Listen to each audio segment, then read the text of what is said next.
Chapter 12:26 Handing out mushrooms. Emlyn maintained his smile and calmed himself down before responding, I can find helpers of a sufficient level. He didn't wish to borrow the forces of the Sanguine too much on this matter, because if that happened, he would undoubtedly end up as a liaison, a bystander, and a messenger. He would not have any say in the eventual distribution of the spoils of war. As for the Sanguine dukes and marquises, they had no lack of direct descendants who wished to advance to become a demigod and become an earl. At the very beginning, Emlyn believed in his identity as the Sanguine savior. He believed that the important figures would treat every single member fairly. However, as the Hanged Man analyzed the various high-level Sanguine orders from Marquis Nibs and the other high-level Sanguine, Emlyn gradually became wary of them. He frowned slightly and said, Sherlock Moretti? Emlyn was puzzled as he shifted in his seat. Why do you think it's him? If it was in the past, he would have directly said, Why are you mentioning Sherlock Moretti? He has been away from Backlund for nearly 2 years. But now, he could acutely grasp that there was some hidden information in Merrick's words. He subconsciously adjusted his question. In the eyes of this wraith, Sherlock Moretti isn't simple? Yes, indeed, he isn't simple. As he spoke, Emlyn made a guess. Upon hearing Emlyn's question, Merrick's expression immediately turned odd, as though it was his first time meeting this Sanguine Viscount. He quickly restrained the abnormality on the surface and said without emotion, We need to consider it. I hope you can come up with a more convincing plan the next time we meet. No problem. Emlyn secretly heaved a sigh of relief. He immediately stood up and bowed gentlemanly. After deciding on the means of communication, he put on his silk hat and walked out of the room. As he returned to his residence, Emlyn couldn't help but run through his initial plan. As long as I complete a cooperative agreement with the demigod of the Rose School of Thought's Temperance faction, I can use it to apply for a Grade 1 sealed artifact from the marquises and dukes of the race. Using the reason that it's under the cooperating partners' behest that they object to having demigods of the race be involved, I can stop them from directly interfering. Yes, in order to make an agreement, I have to show enough strength to convince Merrick and the others. I can only commission the mission at the Tarot Club to see if Ma'am Hermit, Miss Justice, and Mr. Hanged Man are willing to accept the commission. Miss Magician can also be considered. She can summon the projection of Gehrman Sparrow. The biggest problem now is that I can't provide enough compensation. I can only try to make an advance or a promise. Once I become an earl, I'll return the payment one by one. With this in mind, Emlyn suddenly felt thankful that he had joined the Tarot Club. This was the only organization he knew that could use a future promise to exchange for current material goods. And within the Sanguine, or in the Orthodox churches, one had to accumulate enough contributions until one reached the end of the line where the characteristics and advancement ritual was awarded. Sometimes, a Beyonder might not be able to accumulate enough contributions in their entire lives. This is like a credit loan underwritten by Mr. Fool. It can be used to issue missions, and when the advancement succeeds, it can be paid in installments. Emlyn habitually leaned towards the things he was familiar with. Although he had never borrowed money from the bank, some of the Sanguine had rich experience in such areas and would often talk within their own circles. Most of them had a fixed, expensive hobby. The precious items might not be liquidated easily at times, so they had no choice but to borrow money from close friends or the bank to ensure the necessary cash flow. Emlyn remembered that there was a Sanguine who wasn't good at wealth management. He relied solely on his profession as a doctor to earn money. When he took a fancy to a precious piece of art, he bought it using a loan from the Backlund Bank. After that, he couldn't bear to pledge his property up for the mortgage. Exploiting his long life, he spent 200 years repaying the debt. Of course, in name, his father had died, and the son took over the debt. When the son died, the grandson took over the debt. Emlyn's evaluation of this was, very honest. Northborough in Backlund. Outside St. Samuel Cathedral. The citizens lined up in rows as they received the grilled bread, dried mushrooms, preserved fruits, and other food from the workers of the Lone Poverty Relief Foundation.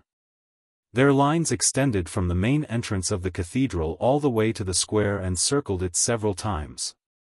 At a glance, it was densely packed with people. Audrey stood on the steps behind Melissa and took in everything. She saw the pale faces of the citizens, their eyes filled with longing. Seeing a mother holding a baby in her arms, she anxiously coaxed the child while eagerly observing the line in front of her that didn't seem to shorten. She saw many people dressed in bright clothes, formal suits, and long skirts. Some of them pressed down their hats and wore veils, as if they didn't want the people around them to recognize them. At times, some people didn't want to keep order and were dragged out by the priests and policemen who were helping to maintain the order. They were thrown to the back of the lines. As food was delivered, the cloth bags piled behind the long table slowly dwindled until there was none. Finally, all the food had been distributed, but the long line had only been reduced by half. The citizens who were unable to receive the help couldn't resist revealing their disappointment, frustration, and reluctance. However, they didn't make a scene or argue. They moved their feet mechanically towards other handout points. They had experienced this many times in the past 1 or 2 months. They had long known that unnecessary emotions would only waste the energy they had little of. It would hamper their quick movements to other relief points or fair-price food outlets. At this moment, their expressions were numb, their eyes vacant as they left the square like a bunch of zombies. During this process, a woman carrying a child had her legs give way as she fell to the ground. Her child started wailing loudly, his voice laced with pain. As he cried, the child sobbed and said, "Mommy, I'm so hungry, there'll be food soon. There'll be food soon. There's food at Memorial Square." The woman carried the child and patted his back. Tears streamed down her face as she spoke. Upon seeing this scene, Audrey was just about to say something when she saw Melissa take out a plate of food from a wooden crate under a long table and run towards the mother and son. "I didn't see it just now. There's still one more." Melissa crouched down and handed the bread, dried mushrooms, and preserved fruit over. Then, she explained in a soft voice, afraid that it would cause a dispute among the citizens. The rest of the food was actually prepared for the foundation staff who had been busy all this while. The portion that Melissa had given them was hers. The woman took the food and handed it to the child as she said repeatedly, "Thank you, thank you." The child hugged the food tightly and mimicked his mother in his nascent voice, "Thank you, thank you." Audrey subconsciously looked around and noticed that the church's priests, most of the police, as well as the Nighthawks, who were mixed among the people to secretly prevent any accidents, were all showing sympathy, pity, and sadness. After the citizens had left, Audrey picked up her own set of food and handed it to Melissa. "You deserve it." Melissa looked at Miss Hall before her and shook her head. "I gave my own share. Miss Hall, don't worry. I'll have food when I get home. My brother is a civil servant." With a faint smile, Audrey stuffed the grilled bread, dried mushrooms, and preserved fruits into Melissa's hands. "You don't have to worry about me. My family has prepared snacks for me when I'm out busying myself." As she spoke, she took a wooden box from her personal maidservant, Annie, and opened it for Melissa to see. The wooden box contained exquisite cucumber sandwiches, cream muffins, and a small carrot cake. A look of astonishment appeared on Melissa's face. She stared at the snacks for a few seconds before looking up at Miss Audrey Hall. She immediately lowered her head and, without saying a word, she ate the grilled bread and water that St. Samuel Cathedral had prepared. As if petrified by her gaze, Audrey held the wooden box and stood rooted to the ground. For a few seconds, she didn't move and only pursed her lips tightly. After the 5th batch of residents from Moon City received cleansing treatment and enjoyed the magical mushrooms, this ancient city became a believer of the Fool without any resistance. It welcomed the saint and oracle, Gairman Sparrow, into the city. With that, Klein held a large mass and used the unshadowed crucifix and the life's cane to heal the remaining Moon City residents. High Priest Nim, who had finished his quarantine, came out and respectfully asked at the end of the Mass, "Oracle, what is the complete honorific name of the mighty Lord?" Klein looked around and said solemnly with his face tightened, "The fool that doesn't belong to this era." After giving out the honorific name, he specially emphasized, "Don't chant the complete honorific name in normal times. Do so only when important matters arise. Otherwise, as Mr. Fool, he would suffer a mental breakdown from all the phone calls from work." Nim wasn't surprised at all, because the ancient sun god was the same. After some thought, he asked, "What are the requirements for the ritual of the Lord?" Klein said confidently like a charlatan, "God says, 8th commandment, serve me with your heart, not with your offerings. The most important thing for a ritual is to be pious. There are no other requirements. It can be very simple. After all, the Lord does not care." 1. After saying that, Klein silently added in his heart. After explaining this, he raised his right hand and pointed at the pile of mushrooms in front of him. "The Lord has bestowed these mushrooms to you because he wants you to enjoy a bumper harvest. These mushrooms are nourished by the flesh and blood of monsters. They can rapidly grow and accumulate all the toxins, corruption, and madness into those pure black mushrooms. This can be used as a medium for curses or to smear the heads of arrows." The Moon City residents listened in excitement as they clasped their hands and bowed their heads, shouting, "Praise be to the Fool." At that moment it was as if Klein could hear countless illusory voices coming from the air. They were mixed with the real praises, circling him and anchoring him. 1. Quote from the Dark Forest of the Three-Body Problem Trilogy. Chapter 12:27 Summoning Ritual. After Mass, Klein followed the newly appointed priest of the Fool, Nim, into the Black Tower.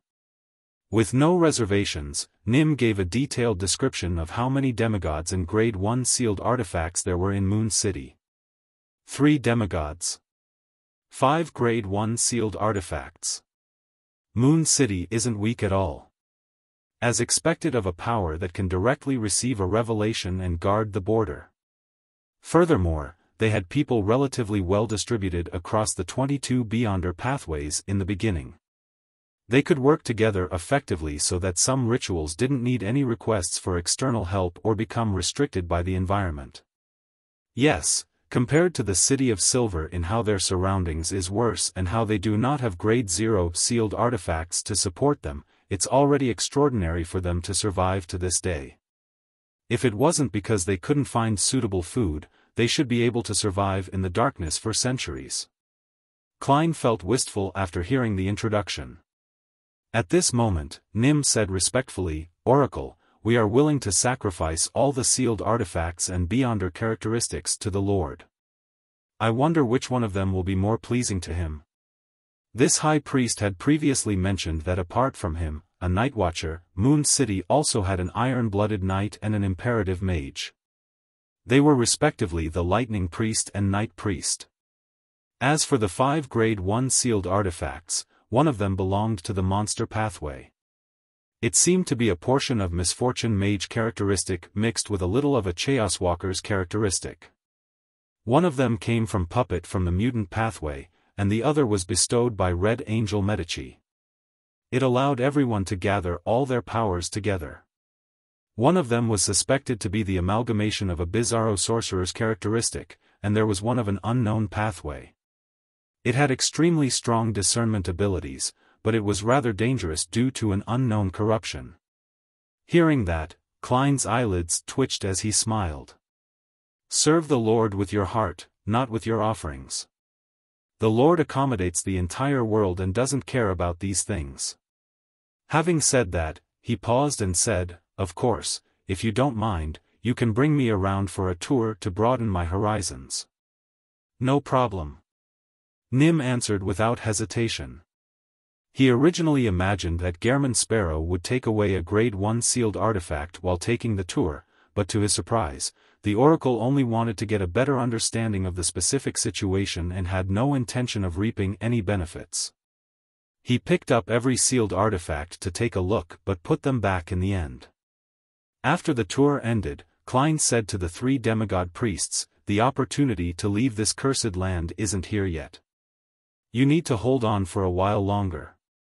And I will continue my journey to find other survivors and spread the light of the Lord." "Yes, Oracle," Nim and the other priests replied without any hesitation. With those mushrooms, they would be spared from annihilation for at least another 3 generations. After settling the matters in Moon City, Klein walked out into the darkness in his trench coat and top hat. What he was going to do next was very clear: find dark demonic Wolfkotar and hunt for this god of wishes. "My wish is to obtain the miracle invoker's Beyonder characteristic and that curtain. I wonder if he will be able to help me achieve it." As Klein walked, he made a mockery in his heart. With him out of sight of Moon City's residents, he pulled another him out of the fog of history. His main body entered the historical void, causing his consciousness to shift to the projection. This projection also summoned the historical projection of the Staff of the Stars. With its Beyonder powers, he descended directly into the place in his mind, the completely destroyed northern ancient city, Noise. After successfully reaching his destination, the projection quickly disappeared, and Klein's body returned to the wilderness outside Moon City. Following that, he summoned the Staff of the Stars' projection and repeated the process, allowing him to instantly reach the Noise ruins. The main purpose of the historical void's projection was to scout ahead and ensure that the scenes that surfaced in his mind were identical to the real world, without having any discrepancies. This prevented the Staff of the Stars from creating its random effects. This was the cautiousness of a scholar of yore. In the middle of the quiet and dark training grounds of the City of Silver, Colin Iliad, who was carrying 2 swords on his back, stood by the side.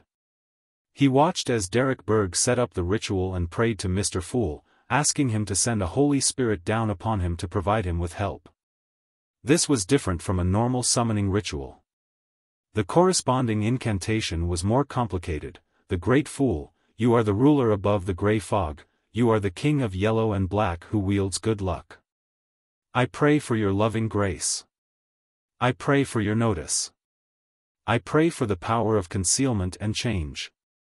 I summon in the name of the Great Fool, the Holy Spirit that sees through everything, the loving grace of the king of yellow and black, the traveler from the dream and mind." As the Jotun words echoed at the altar, the flames at the tip of the candles suddenly expanded, forming an illusory door covered in mysterious patterns. The door slowly opened and a woman wearing a pure white dress and silver mask walked out. She stepped out of the void and walked across the ground. Her hair was red and her eyes were golden. They were limpid and deep, as if they could see through everyone's hearts. This was Justice Audrey. She had used lie to change her height, and a mask to conceal her main features. She came to the forsaken land of the gods, the City of Silver, in the form of a spirit body. In fact, the summoning ritual wasn't complicated at all. Klein had pulled Audrey's spirit above the gray fog ahead of time. He waited for the door of summoning to be established before helping her open it, allowing her to pass through and settle the entire matter. That also meant that the description of Holy Spirit that sees through everything could equally have changed to Sleeping Princess, the holder of the golden apple, the previous owner of the crystal slippers, and Justice Audrey would still be able to descend. This was dependent on who Klein allowed to pass through the door of summoning. After all, the key point of the ritual was to use the Fool's name for the summoning and using the power of Sapphira Castle to communicate with the forsaken land of the gods. The silver-masked Audrey secretly surveyed her surroundings. She sized up the lightning-lit sky, the darkness that spelled lurking danger, and the City of Silver's chief, Colin Iliad. She then looked away and nodded at Little Sunday. "We can begin." As she spoke, she couldn't help but sigh at his height. Although this could be seen during the tarot gathering, it was still something that left her in a daze when she met him in real life. She remembered very clearly that the son was a few years younger than her.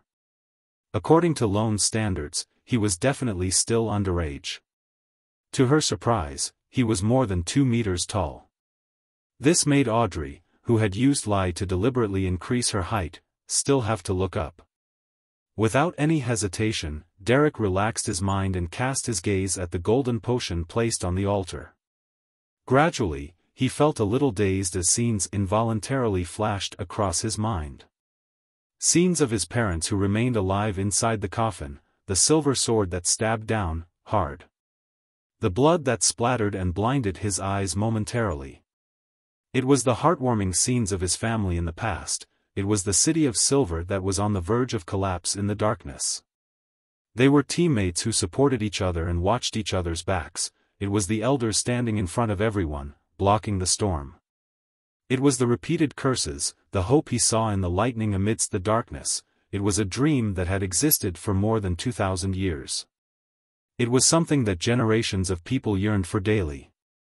The emotions that Derek was most unwilling to give up were very complicated. It contained his anger towards reality, the fondness of the past, the pain of his circumstances, the repression of history, and the desire to save the city of silver. Audrey slowly separated these emotions as though she had experienced the despair and sadness of the city of silver, experiencing their unity in sacrifices.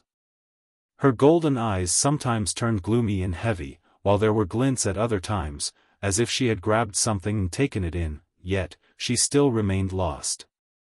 After a while, she saw the 12 white-winged angel of light.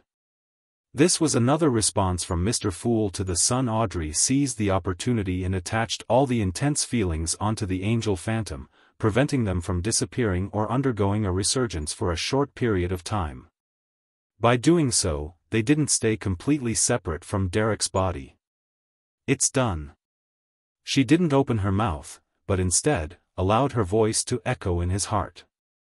At this moment, Derek's eyes became abnormally cold, as if he no longer knew what joy, sadness, pain, and depression were.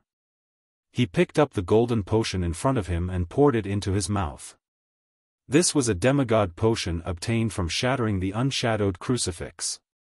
The sealed artifact that originated from the ancient sun god no longer existed. Of course, for Klein, anything he once possessed remained as enduring as the universe. A hot, violent liquid gushed down Derek's throat, instantly filling his entire body and occupying his soul. Rays of bright sunlight burst out from his body, washing away the remnants of his body's corruption and the heaviness of his soul. Derek's body became purer and clearer, like a holy spirit formed from pure light. His self-awareness and emotions were being purified and repelled. It wouldn't take long for him to only have the instinct to praise the sun. At this moment, Audrey no longer let the strong emotions that she had stripped from him remain attached to the angel projection. She guided them back towards Little Sunday. One scene after another surfaced in Derek's mind, causing him to experience abnormally complicated emotions.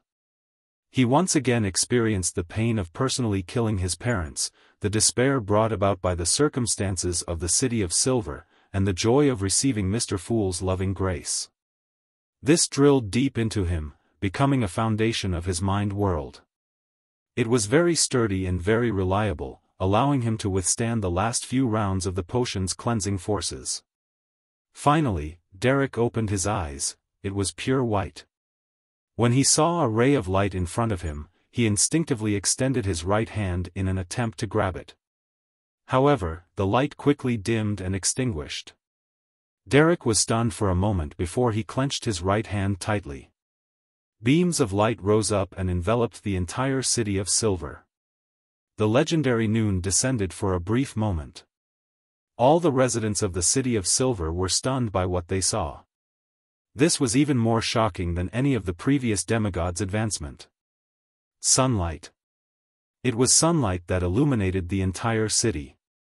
After ending the summoning, Audrey returned above the gray fog. At that moment, Mr. Fool was no longer around. The ancient palace only had the world Gehrman Sparrow, who had planned on observing the ritual.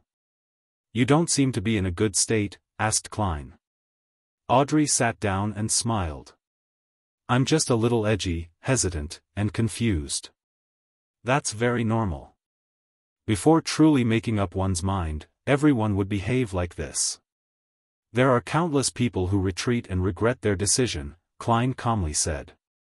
Audrey didn't directly answer the topic at hand and instead said with a faint smile, ever since I became a spectator, I've always displayed what would be the most acceptable side to them in front of others, taking care of their most delicate emotions. This isn't a bad thing, but this way, I won't be able to know what I really look like in the eyes of others. I won't be able to unveil the gorgeous clothes and see the rotting flesh beneath me. I won't be able to figure out the problem. Recently, I've been trying to show my true state in some details. I want to see how the people around me will react under such a situation. I want to see if they still think that I'm the kind, amiable, and virtuous young lady. At this point, she suddenly fell silent. A few seconds later, she sighed and said, "The gap." Chapter 12:28 Wishes. Without waiting for the World-German Sparrow to respond, Audrey, who was maintaining her posture, slowly said a few words: heaviness, pain, shame. Klein listened silently without commenting on what Miss Justice said. Instead, he asked in a gentle tone that was closer to the image of Dwayne Dante's, "Why do you suddenly want to do such a test?" "It's not a test." Audrey shook her head. "It's just to reveal the details that I usually hide and avoid. I want to see what I really look like in the eyes of others." After pausing for a moment, she moved her lips without a smile. "After our previous conversation, I really am trying to come up with a plan. I plan to secretly do some manipulating, so that the nobles, businessmen, royal family, and the church can release enough food from their stockpiles. Theoretically, this is a simple matter, but when actually trying to put it into action, I realize that I can't be as determined and decisive as I thought. Some of them are my uncles and aunts, some of them are my cousins. Some of them are friends I've known since I was young, while others are elders who have been very protective of me.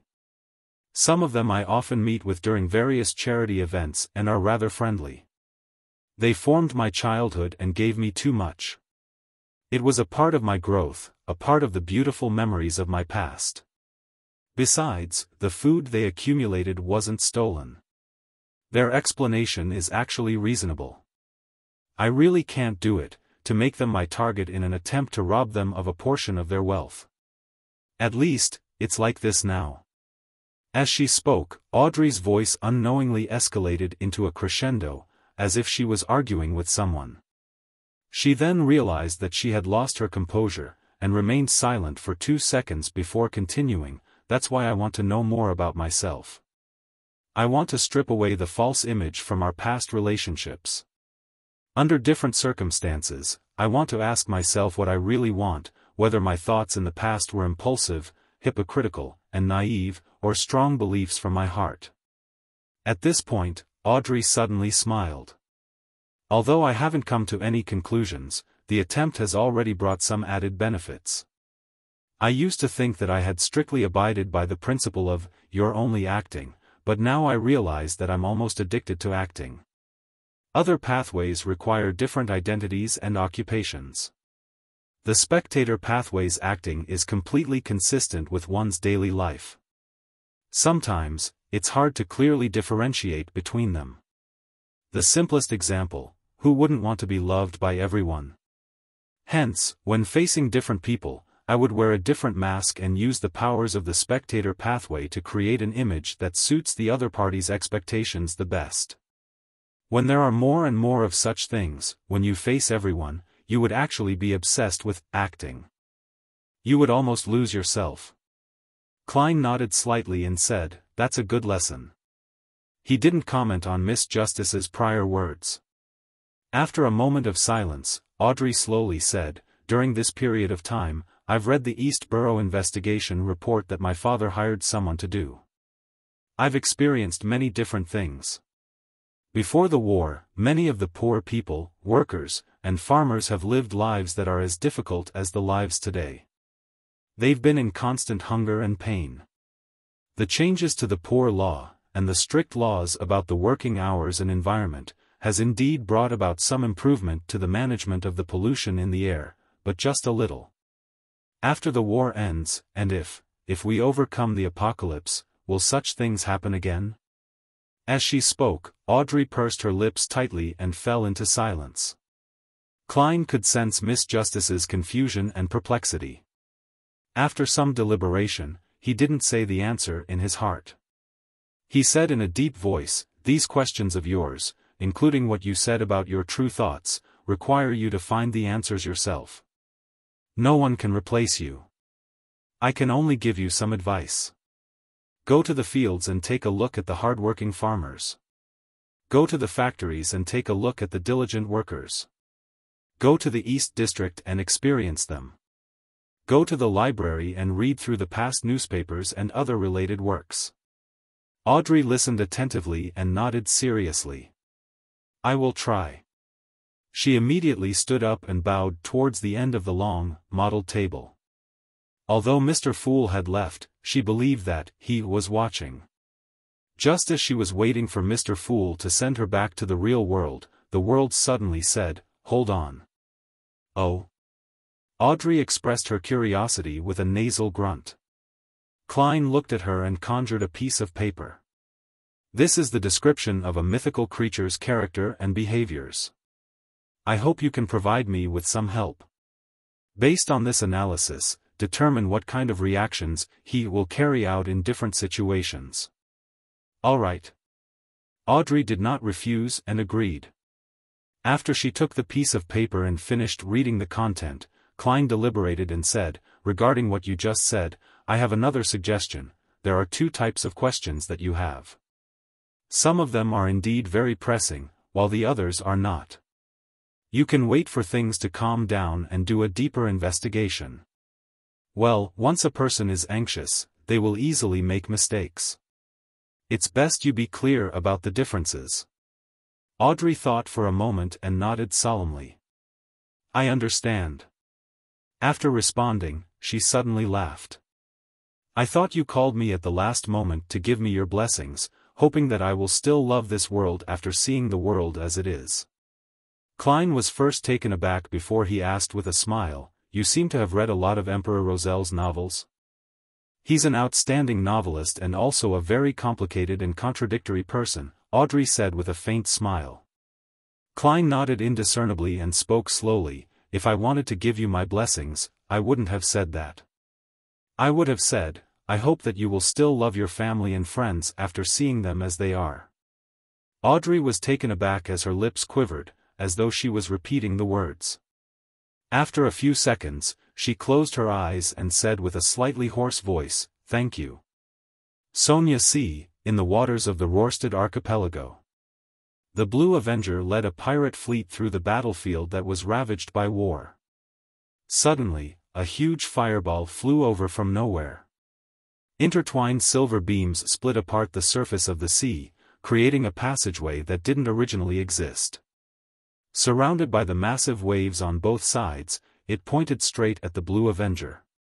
Alger Wilson, who was standing at the bow, raised his right hand without a change in expression when he saw this scene. A violent hurricane suddenly appeared, sweeping up the azure-blue seawater and curling up the silver rays, like a long snake that shot into the sky, colliding with the huge fireball. Boom! The water splashed down like rain. Alger immediately locked onto a battleship, opened his mouth, and let out an angry roar. With a boom, the boat was suddenly lifted into the air by a ferocious wave.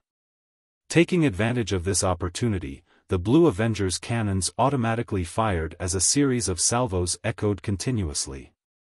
Realizing that the Beyonder on the other party's warship was trying to use the force of the fireball's detonation to allow the ship to drift sideways, Alger suddenly pulled down his right hand. A thick bolt of silver lightning struck down, charring the Beyonder's body as he constantly convulsed. Boom! Boom! Boom! As artillery shells hit their target, the ship disintegrated in midair. At that instant, Alger felt a little dazed.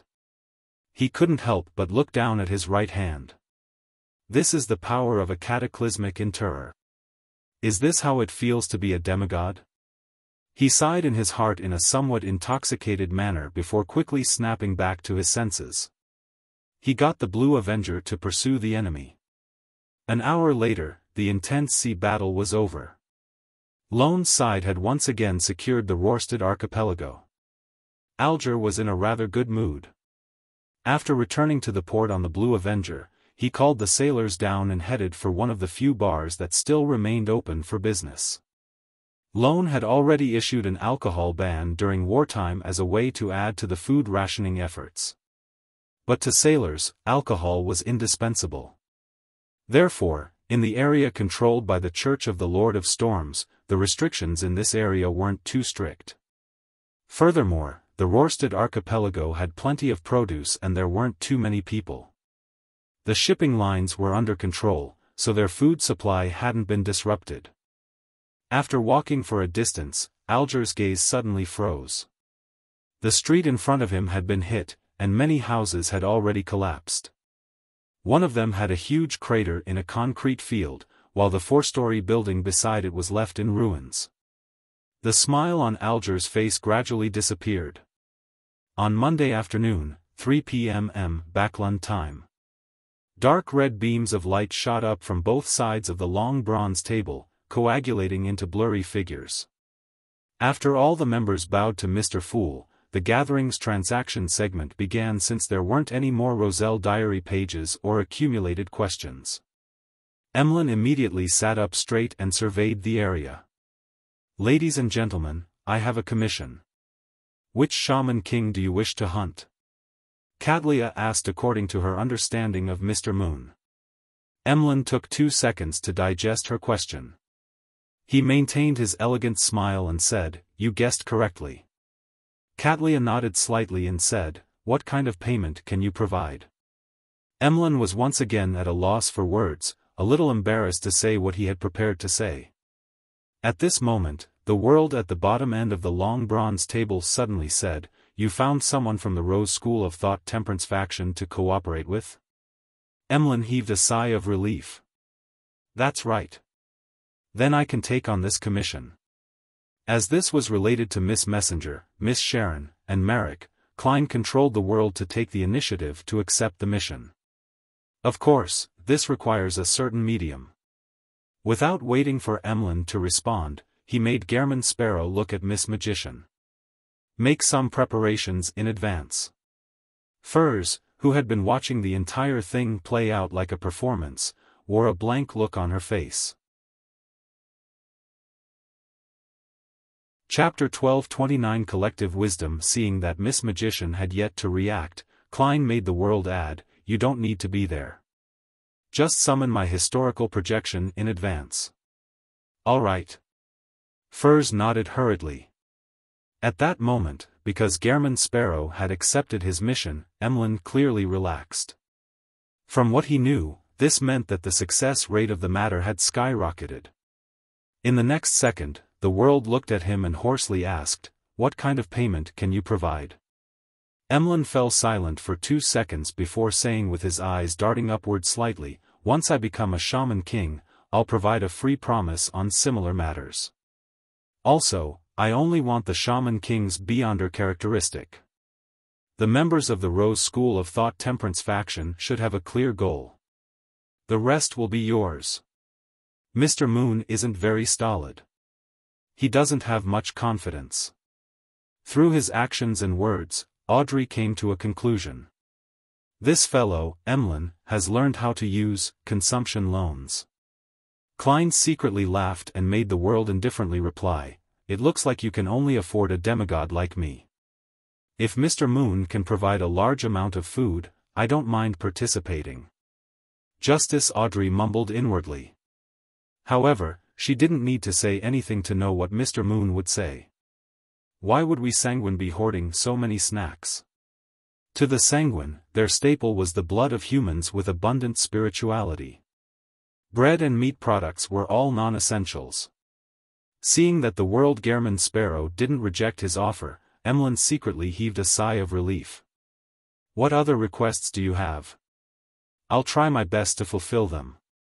Gehrman Sparrow thought for a moment before saying, give me a mystical item or a sealed artifact that can greatly increase the wielder's spirituality for a short period of time. This was for Miss Magician, allowing her to maintain the historical void projection for a few more minutes. And there was no doubt that the moon domain had such beyonder powers. For example, the Scarlet Scholar could create a full moon state, allowing their spirituality to be enhanced. Phew. Emlyn quickly nodded. All right, no problem. Seeing that the human and vampire had come to an agreement, Furs hurriedly raised her hand and said, no full moon. That way, ignoring the enhancement of her spirituality, she would be considered lucky if she didn't die on the spot. After all, the higher the sequence, the clearer one could hear Mr. Door's ravings. Furs had long since advanced from sequence 6 scribe to sequence 5 traveler. Emlyn also knew about Miss Magician's full moon curse, so he had no questions about it. He acknowledged tersely, indicating that he had taken note. At this moment, Alger, who was listening to the completed transaction beside him, said in thought, although the Beyonders of the Rose School of Thought are easily controlled by their emotions and instincts, this didn't mean that their brains had already disappeared along with their zombification. Even if they're gone, they still have members of the moon domain. Since their demigods were directly involved in the Southern Continent's war and have exposed their locations, they wouldn't dismiss the possibility of an attack from the Sanguine and Temperance faction. I believe there's a high chance of them laying a trap. That's right. Leonard echoed, many dossiers indicate that, although the Beyonders of the Rose School of Thought are well known for indulging themselves in bloodshed, cruelty, and desires, they still act very meticulously. Their actions show certain cunningness and sinisterness. Zio glanced at her friend and said, I encountered a supernatural incident involving the Rose School of Thought 2 months ago. The target was obviously deceived and fell into a trap. The World Gehrman Sparrow listened attentively before scoffing. He then said to Emlyn, which Shaman King is your target? Emlyn didn't hide anything. The Shaman King who led the natives from East Balam's Northolite County to attack the Lone's main colonial city. Upon hearing this, a thought flashed across Klein's mind. The Mother Tree of Desire doesn't seem to want the goddess to control the uniqueness of the death pathway. She was driving the natives and using the war to waver the fundamental faith of the Church of Evernight in the southern continent. As this thought flashed through his mind, he made the World Gehrman Sparrow look at Emlyn and chuckle. Then my target will be another Shaman King. This has nothing to do with your operation. There was no need for him to be too direct. Emlyn, Katlia, and company quickly understood his plan. This was a simple plan. Gehrman Sparrow hunted another Shaman King and took the initiative to step into a trap to attract the hidden forces of the Rose School of Thought. And at that moment, the Moon and the Rose School of Thought's Temperance faction would take the opportunity to attack the real target. Isn't this too dangerous? Emlyn subconsciously replied. The danger was of course directed to Gehrman Sparrow, who would be walking into a trap. The World Gehrman Sparrow replied very calmly, it will just be a historical projection. If he dies, so be it. Upon hearing such an answer, Emlyn, Leonard, and the other members of the Tarot Club were at a loss as to what expression to show as a response. It was unknown if they should reflect on the fact that Sequence 3 demigods were different, or be envious that scholars of yore had such beyonder powers. Klein continued to let the world speak. If the Rose School of Thought has any doubts about my sudden attack, and only divert a portion of their strength to stop me so as to still maintain a relatively complete trap, then I will try to hunt that Shaman King seriously and turn the false target into the true target. After all you want is the corresponding items. You don't care who the original owner is. A simple but effective plan. The key point is that Gehrman Sparrow has to have a strength that exceeds his limits, one that can put up resistance even when facing an angel. Audrey learned from him seriously and evaluated this inwardly. Emlyn no longer had any doubts. After some thought, he said, before the official operation, I need to meet with the members of the Rose School of Thought Temperance faction to finalize the details. The World Gehrman Sparrow nodded and said, make arrangements for it. After the exchange, Klein made the World Conjure a paper stack and distributed it to the members of the Tarot Club. Some existences and I will be dealing with a mythical creature.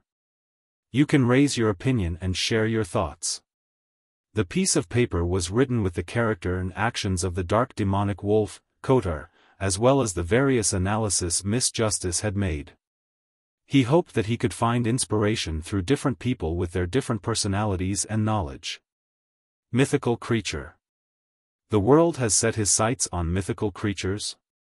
Alger, who had been much quieter than usual, couldn't help but look at the bottom end of the long bronze table. Although he was already mentally prepared for this, he felt that he wouldn't be surprised even if the World Gehrman Sparrow suddenly called himself an angel. However, when he realized that the other party was really targeting a mythical creature, he couldn't help but feel a little shocked and perturbed. Katlia had similar feelings as well, but she immediately recalled the Snake of Fate, the Death Consul, and the Ancient Bane. This matched the Gehrman Sparrow's words of some existences. It was very normal for 3 angels and a sequence 3 blessed to hunt a mythical creature. One by one, they retracted their gazes from the bottom end of the long, model table, and they began reading the information in their hands seriously. At this moment, as they weren't involved in the commission or involved in a transaction, nor were they sharing information, yet, the members of the Tarot Club had a baffling feeling of working together for one common goal. They felt like they were starting to feel like an organization. After reading the contents, Alger was the first to speak. According to Miss Justice's analysis, no bait will trap that paranoid mythical creature. It will only push him to escape further. Under the situation of him suspected to wield a sequence 1 beyonder characteristic, he really doesn't need to chase after other things. Advancing himself is the most important thing at hand. If you want to deal with him, we can only consider it from this point of view. Upon hearing this, Zio said from a professional point of view, but this mythical creature is very cautious. He doesn't leave any clues behind. And according to the intel, the location he can use to prepare for the sequence 1 ritual isn't actually restricted in an environment like the Forsaken Land of the Gods. Yes, there are too many monsters for him to use. Derek confirmed what Miss Judgment had said. There was silence immediately. Leonard thought for a moment and said, "Can we rely on the law of beyonder characteristics convergence?" As he spoke, he looked at Klein Moretti. That mythical creature seems to be from the same pathway as you. Just relying on the effect that comes from the convergence of beyonder characteristic at this level to chance upon this mythical creature might take a year or 2, perhaps even longer. Furthermore, the other party is a complete mythical creature. He has the ability to cause some interference. Klein overruled Leonard's suggestion. Of course, if he augmented the power of Sapphira Castle onto himself, he might be able to meet the dark demonic wolf the next time he used the Staff of the Stars as random teleportation. However, the problem was that if that happened, the chances of a coincidental encounter with Amon would be much, much higher. This was the standard way of knocking on death's door. After hearing everyone's discussion, Katlia said in thought, according to what the Queen found taboo, can we use this mythical creature's honorific name to establish a connection? If the dark demonic wolf hadn't been tracked by Amon in the past, that might have been possible. But now, what can be thought must have been thought of by Amon. Under such circumstances, the fact that the dark demonic wolf hasn't perished implies that he is wary of such matters. The World Gehrman Sparrow slowly shook his head. With his paranoid character, he definitely wouldn't respond automatically. Just as he said that, he suddenly had an idea. Not receiving a response from the dark demonic wolf didn't mean that he wouldn't pay attention to the corresponding prayer light. Chapter 12:30 Meeting again. As he had personal experience, Klein placed himself in the shoes of the dark demonic wolf and pondered. Usually, He would shut down the automatic prayer response to prevent an enemy from using the feedback to establish a connection and lock onto his position. Under this premise, to receive a sudden prayer from a stranger would no doubt lead to him relying on the corresponding point of light to observe the supplicant and grasp more information. This allowed him to make preparations for what might happen in the future. If the person chanting the honorific name was a powerful existence like a mon or someone relatively more familiar, it would be best to destroy that point of light immediately. However, if the person was a stranger, under such a situation where he was completely safe, he would monitor him for a long period of time to understand the exact situation and see if there was a need for a counterattack. It was something that every rational creature would most likely do. At the very least, Klein would do so. The essence of this matter was that non-mythical creatures were marked by high-level existences. They could die in a baffling and tragic manner at any moment. To the supplicant, this was equivalent to suicide or something even more terrifying. To the dark demonic wolf, it was only a positive outcome, nothing negative. At the beginning, the suspicious dark demonic wolf would definitely suspect that there was a conspiracy. He wouldn't dare to establish a connection and influence Klein from a distance. However, with the passage of time, as the observations deepened and a confirmation was made that the other party was a non-angel weakling who possessed the aura of Sapphira Castle with signs of being unprepared, he would definitely find an opportunity to attack from afar. At the time when Klein was most unprepared, he would mark the prayer light and deal a remote attack. This aligned with Klein's previous conclusion about his advantage that Klein, I'm very weak. The only problem with this plan was that the initiative was completely in the hands of the dark demonic wolf. Everything Klein did would be monitored, and there was no way to prepare ahead of time. Once the other party tried to exert his influence on him, he would not be able to fight back and wouldn't be spared. By doing so, I would successfully bait the prey, but kill the hunter as a result. It's meaningless. Yet, if I don't place myself in such a passive position, it will be difficult to bait an angel of the seer pathway, the paranoid demonic wolf. This is something that a marionette or others cannot do in my stead. If only I can be certain that the dark demonic wolf wouldn't rashly attack remotely because of his paranoia and will only choose to monitor and observe. Thoughts raced through Klein's mind as he sought out the possibilities amongst numerous impossibilities. With regards to this, he could only sigh inwardly, feeling regretful for not being an angel from the spectator pathway. According to his assumptions, the angels of the spectator pathway would more or less have some special characteristics of, the more others know about you, the more you understand them. When the dark demonic wolf monitored him closely through prayer light and ended up carefully observing an angel from the spectator pathway, his position would undoubtedly be exposed to the other party. Unfortunately, I'm not. Besides, the spectator pathway's sequence 2 might not be able to do so. I can only be certain that a sequence 1 has this special trait. Summoning 0-08 from the fog of history? No, let's not talk about whether I can summon that quill without Grozel's travels. Even if I successfully create a projection, the quill is a quill while I am still myself. The dark demonic wolf's understanding of me doesn't make 0-08 do the reverse. Also, I can only use it for a mere 2 minutes. It wouldn't be enough to sense anything. It can be used as supplementary to the plan, writing the development I wish to see happen, making the dark demonic wolf's choice appear reasonable so as to eliminate uncertain elements.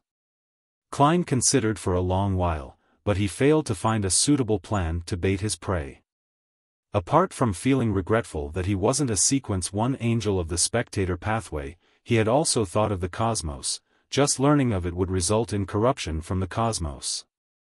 If I had the nature of the cosmos, then after the dark demonic wolf uses the prayer point of light to monitor me, he would be corrupted, allowing me to lock onto his position. However, the cosmos's nature is higher than that of an angel. How could I have it? I keep feeling like I've forgotten something. Klein made the world Gehrman Sparrow shake his head indiscernibly as he surveyed the area. There's no need to discuss the answer now. You can go back and communicate with the right person with suitable methods. He focused his attention on the star Leonard and the hermit Katlia, hoping that they would be able to get advice from the existences that were more experienced, such as Pallas Zoroast and Queen Mystic Bernadette. As for himself, he would return to Backland with the aid of the historical projection. He would seek advice from Miss Messenger, Will Septon, and the ascetic, Ariana. This is what it means to seek the opinions of angels or quasi-angels before making a major decision. Klein made a self-deprecatory comment. When Leonard and Katlia heard that, they nodded in unison. All right. Following that, the members of the Tarot Club began discussing the situations of the various battlefields until the end of the gathering. After returning to the real world, Leonard, who was resting in St. Samuel Cathedral's basement, spoke in a low voice, explaining all the questions that Klein had posed to him and said, "Old man, do you have any suggestions?" This is him trying to obtain the miracle invoker beyonder characteristic left behind in the forsaken land of the gods. Pallas Zoroast was first enlightened before he chuckled. Tell your former colleague that there's no way he can resolve this matter himself. I only have one suggestion. That is to seek help from the fool. Leonard knew old man's character very well. He hurriedly asked, "Is this really the only suggestion?" Pallas Zoroast harumphed and said, "That's a mythical creature that even Amon can't capture. It's possible only by relying on the fool's help." Only then did Leonard nod and sigh. It seems that's the only way. 2 days later, 2 minutes before the meeting time that the Moon Emlyn had agreed to meet Merrick. Furs sat on a reclining chair beside the fireplace and listened to the commotion on the second floor. She cast her gaze at her friend, Zio. If the war continues, Backland will definitely suffer more attacks. Are you really not going to evacuate your mother and brother to the surrounding villages? Zio's short, light blonde hair was parted in an asymmetrical fashion and was neatly combed. Compared to last year, she looked more serious and had the bearing of an adjudicator. She was like a high-ranking knight leading an order of knights.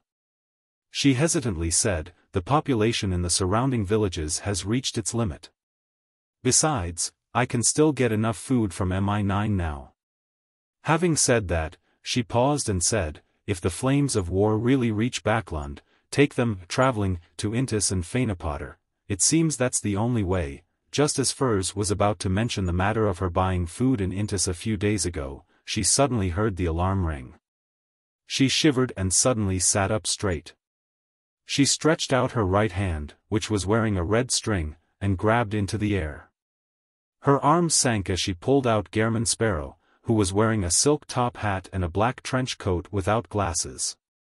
The cold adventurer's eyes rolled and gained consciousness, reducing the amount of spirituality that Miss Magician had to expend. He nodded gently as he made the glove on his left hand become transparent. In less than a second, Gehrman Sparrow teleported away and disappeared from Furs and Zio's rented apartment. Furs was stunned for a moment before the corners of her mouth twitched slightly. She turned to Zio and said, "I think I'm just a tool." The sky was already dark, but the street lamps weren't lit up. Only the crimson moon illuminated the entire city. When Klein arrived at the agreed-upon place, he looked around and saw the unusually cold streets, the burning marks on the walls, and the collapsed buildings not far away for a few seconds. Just based on what he saw, Backland was desolate and dilapidated. It even had the smell of gunpowder wafting through the city. At this moment, Emlyn White walked out of an alley and nodded at the crazy adventurer. According to Gehrman Sparrow's instructions, he didn't say a word or bow. To prevent any delay in whatever precious time Gehrman Sparrow had, he led him to a nearby house and knocked on the door rhythmically. With a creak, the door opened automatically, revealing a dark environment blanketed with faint moonlight. The moment Emlyn and Klein entered, they saw the white shirt and black-vested Merrick sitting on the sofa. The door behind them seemed to have a life of its own as it slammed to a close. After taking a glance at him, Emlyn smiled and pointed at him. "This is my partner, Mr. Gehrman Sparrow." Just as he finished speaking, he suddenly realized that the way Merrick looked at him was even odder, as though he was examining an idiot. "Long time no see." Merrick immediately stood up, pressed his hand to his chest, and bowed at Sherlock Moriarty. Since the other party didn't appear in the image of Sherlock Moriarty, he definitely wouldn't take the initiative to mention such matters. "Long time no see." Klein took off his hat and surveyed the area. "Miss Sharon, please come out for the discussion. I have limited time." As he spoke, he took out a silver adventurer's harmonica and blew into it. A figure wearing a dark and complicated long dress holding 4 blonde, red-eyed heads walked out from the void. The messenger summoned by the harmonica's historical projection was an objective existence. It didn't increase the spirituality burden of furs. At the same time, Merrick nodded and said, "All right." He cast his gaze on the high stool on the other side of the room. Emlyn looked at the wraith in a daze, then at Gehrman Sparrow and the spirit world creature he summoned. For some reason, he felt like he had been ostracized and didn't belong here.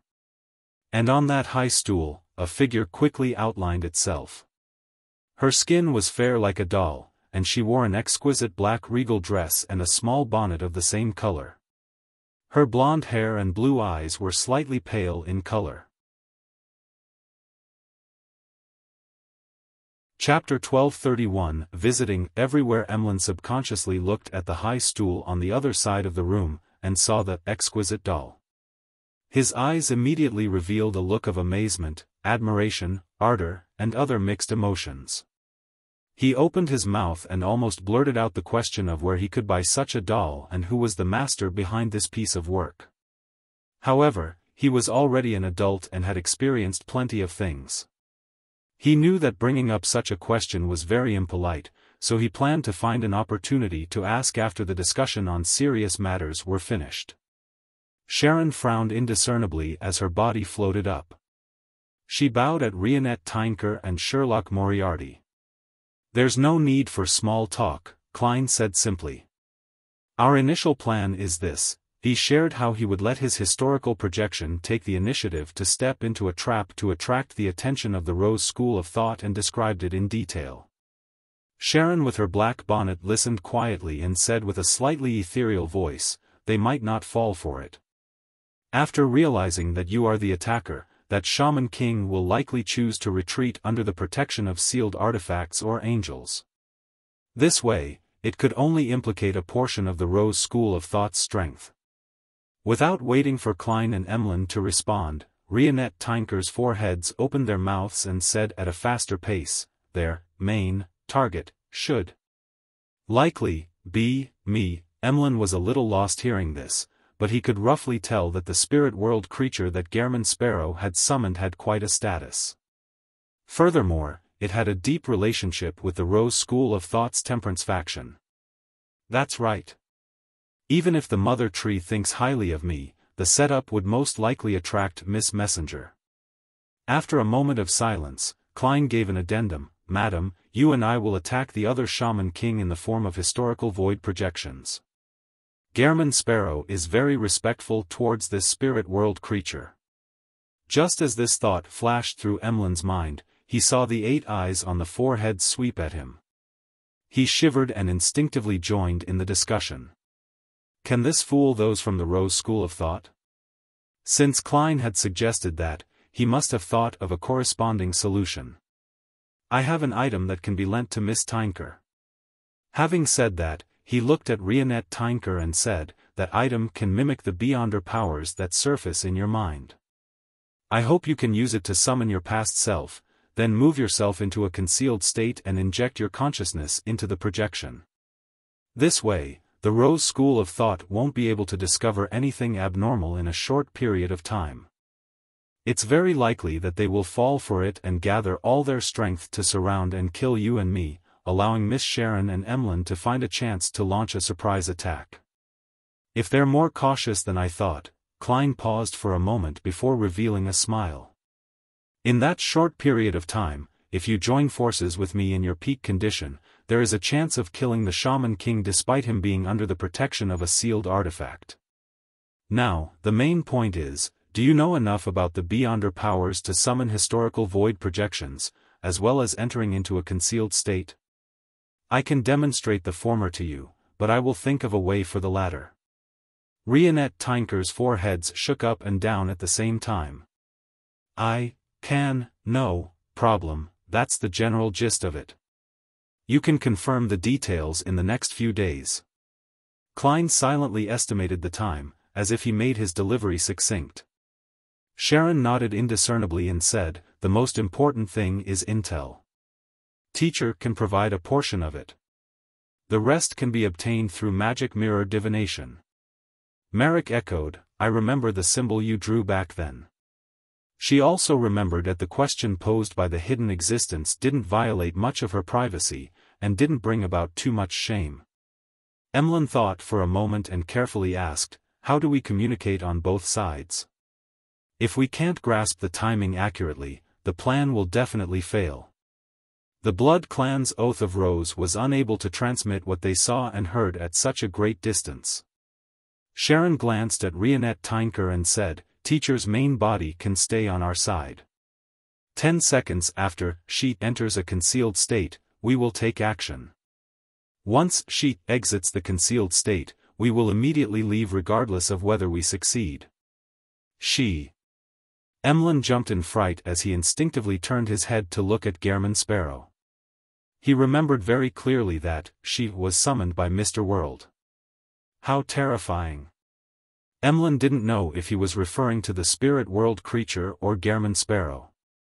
After the intelligence gathering is done, you can communicate again.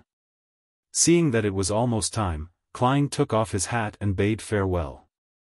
Emlyn's lips quivered, but he didn't ask anything in the end. He followed Gehrman Sparrow out of the house where Sharon and Merrick were. Miss Messenger actually didn't ask for any gold coins. This is because I'm helping her. If she really wants payment, all the gold coins I have are historical projections. I can only rely on Emlyn. I have to say, the bangle of spirituality that Emlyn provided to Miss Magician has pretty good effects. On the one hand, it can strengthen Miss Magician's spirituality, and on the other hand, it can speed up her spirituality recovery, allowing her to last this long. Just as the thoughts ran through Klein's mind, he heard Emlyn asked in puzzlement, that ma'am, Miss Sharon is a sequence 4 demigod of the mutant pathway? That's right. The potion's name is Puppet, Klein kindly informed him. Emlyn was instantly enlightened as he fell silent for 2 seconds before saying with a complicated expression, if only she didn't speak or move, then she would be perfect, if it wasn't for the fact that a clown could be described as a master in terms of expression management. Klein nearly spewed a mouthful of water at Emlyn. He thought that the other party would praise Miss Sharon's beauty and doll-like characteristics, showing his infatuation and fervor, but in the end, I can't understand what's on this fellow's mind. After controlling his urge to spew out whatever was in his mouth, Klein sighed inwardly. Emlyn glanced at him and seemed to have guessed what he was thinking. He scoffed and said, which 2 things do you like the most? With Gehrman Sparrow's character, he wouldn't have answered such a mundane question. However, he was still Sherlock Moriarty, a friend of the vampire in front of him. After some thought, he walked into the alley and casually said, money and delicacies. Then, I'll give you a stack of edible gold pounds. Would you like it?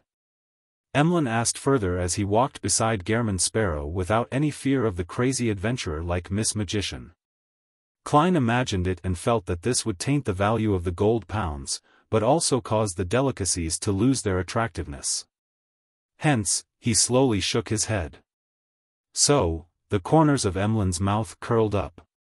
Although I also like exquisite, beautiful dolls and pure girls, if they were to combine together, it would inevitably make me find it a little odd. Yes, I believe that every doll of mine has their own character and story. If they suddenly come to life and not be like what I imagined, I would be very disappointed and worried. Of course, if I had the chance to obtain the puppet potion and sprinkle some on all my puppets, I might try it. As Emlyn spoke of his contradictory thoughts, he acted like a philosopher. If Miss Justice were here, she should be able to analyze Emlyn's mental state from such a reaction. Before he could respond, Klein's figure instantly faded and vanished. In the rental apartment where Furs and Zio lived. In front of the fireplace, Furs leaned back against the reclining chair with a pale face. She pulled up the wool blanket covering her body and, with the help of cogitation, entered a deep sleep. 2 hours later, she woke up feeling energized, but there was still some fatigue on her face. This Miss Magician took a slow, deep breath and extended her hand again, pulling Gehrman Sparrow out of the air in front of her. Half of her demigod-level records were the summoning of historical void projections. Klein glanced at her. This time, without even nodding his head, he directly teleported out of the house and entered an empty room in a hotel. 2 hours ago, he had been busy with Emlyn and Miss Sharon's matters. This time, he had returned to Backland for himself. Without wasting any time, Klein immediately took out the adventurer's harmonica and blew it. When Miss Messenger stepped out of the void once again, Klein recounted how he wanted to hunt the dark demonic wolf and finally asked, "Do you have any suggestions?" Rionette Tinker's 4 blonde, red-eyed heads bobbed up and down at the same time. Sapphira Castle. In essence, it's the same as Palaz Zorost's answer. Klein pressed curiously, "How?" "I don't know." Rionette Tinker's 4 heads answered in unison. Klein silently exhaled and thanked her. "Sorry to trouble you. You can leave now."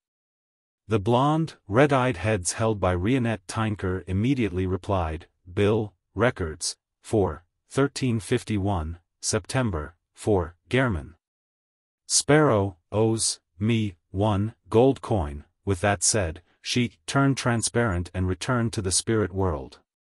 Klein was stunned for 2 seconds before he slowly took out his wallet from his inner pocket and picked up a paper crane. "I have some questions to ask of you." He wrote on the paper crane he carried with him. After doing all of this, Klein lay on the bed and fell asleep. In the hazy dream world, he once again saw Wuxia, who was lying in a black pram and wrapped in silver silk. "You're already over a year old. Do you still think you're a baby that's a few months old?" Pretending that he didn't see him sucking his fingers, Klein quickly described his conundrum. The plump Wuxia retracted his thumb and sized up Klein. "Isn't the answer obvious?" Klein was pleasantly surprised and puzzled. Wuxia smiled and said, "You must have been eating too few desserts recently, causing your memory to be bad. Do you still remember what happens to a beyonder below an angel of the fate pathway when they see you directly?" This. Klein's eyes lit up. Chapter 1232 Comparison Experiments. After becoming a demigod and gaining some level of control over Sapphira Castle, Klein was able to prevent its aura from permeating out into the real world and augmenting him. This made him stop considering similar problems.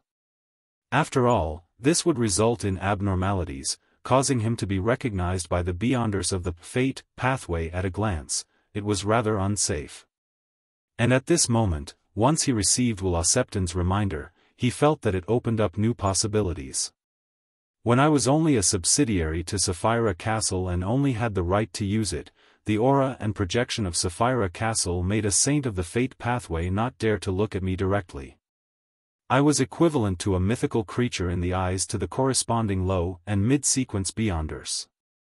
Now that I have initial control over Sapphira Castle, there's a high chance I can make the effects better. This can affect angels who are complete mythical creatures themselves.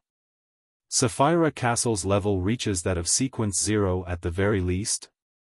Yes, according to my deductions, it might even be higher than sequence 0. It has the trait that just knowing of it will result in corruption.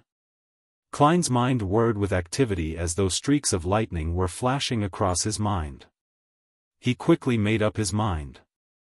After returning to the forsaken land of the gods, he would find the monsters in the depths of the darkness and do some experiments with the marionettes in the fog of history, so as to deduce if his idea worked. He smiled and said to the 1-year-old child in the black pram, "I understand what you mean. I'll get someone to send you ice cream soon." Xiaofan, who was wrapped in silver silk, slowly turned his head and looked to the side. "No, there's no need. I've been eating too much ice cream during this period of time, and it's starting to affect my body's development." Klein pricked up his brows and asked, "Genuine, top-grade ice cream produced right from the Intis capital, Trier. Give it to me next week." Xiaofan hesitated before answering. With that said, the plump 1-year-old child turned around and buried his face into a tiny pillow in the pram. Due to the limited time Miss Magician had at maintaining the historical void projection, Klein didn't say anything else. Using his unique trait, he forcefully escaped the dream and woke up before getting out of bed. Right on the heels of that, he stretched out his right hand and repeatedly pulled at the air. 4 to 5 times later, his arm sank as he dragged out a woman wearing a simple linen robe with a tree bark belt. She was barefooted and had long black hair. She was a lady with average looks.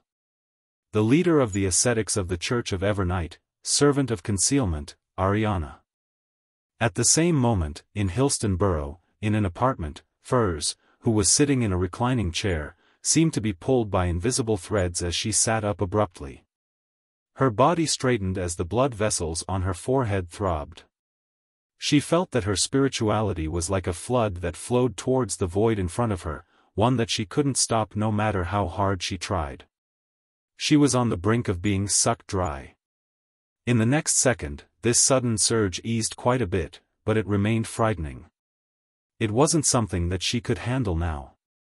In a hotel room, Klein spoke succinctly once he saw the historical void projection of Ma'am Ariana gaining sentience.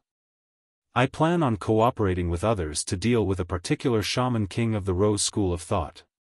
Ariana nodded gently, indicating that she understood, but she didn't give any suggestions.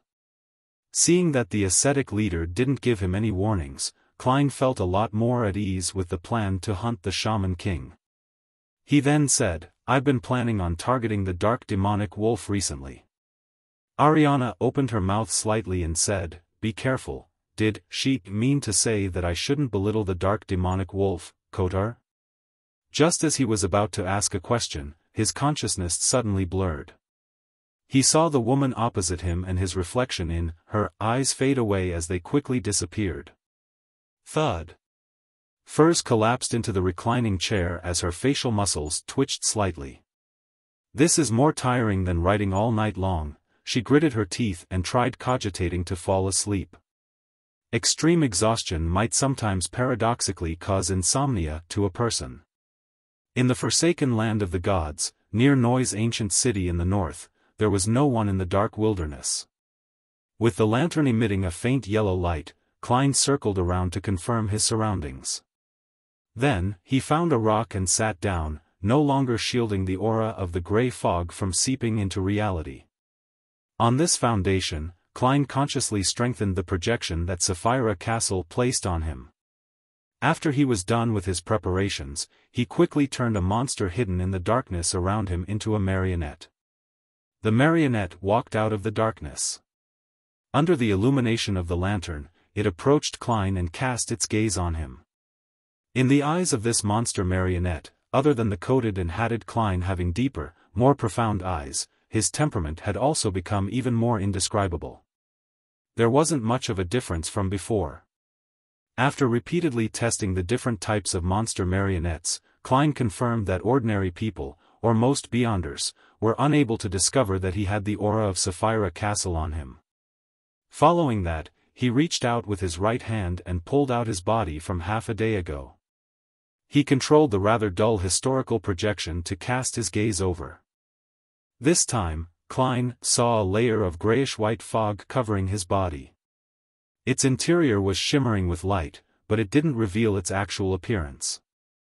He then removed the projection support and attempted to pull out marionettist Rosago and other Beyonders of the seer pathway to repeat the experiment. Yes, after enhancing the projection, Beyonders of the seer pathway can directly discover something abnormal.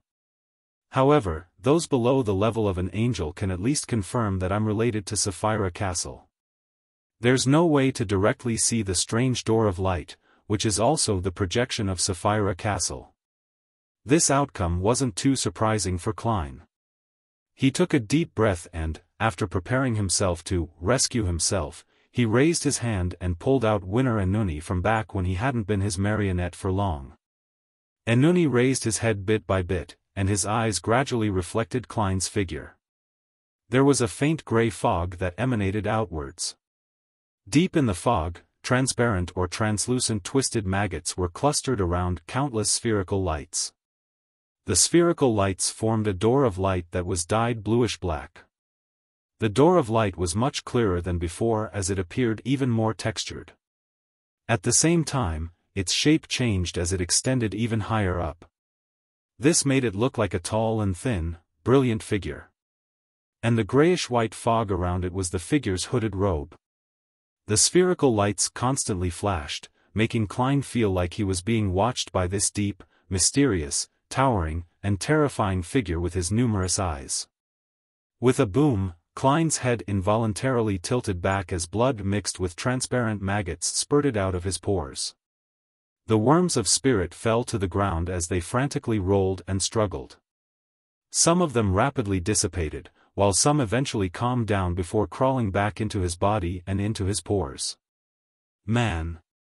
It's much better than directly losing consciousness and suffering memory loss the last time. Klein rubbed his temples and sighed silently. Enuni, who was standing in front of him, had already vanished because of the impact that Klein had received.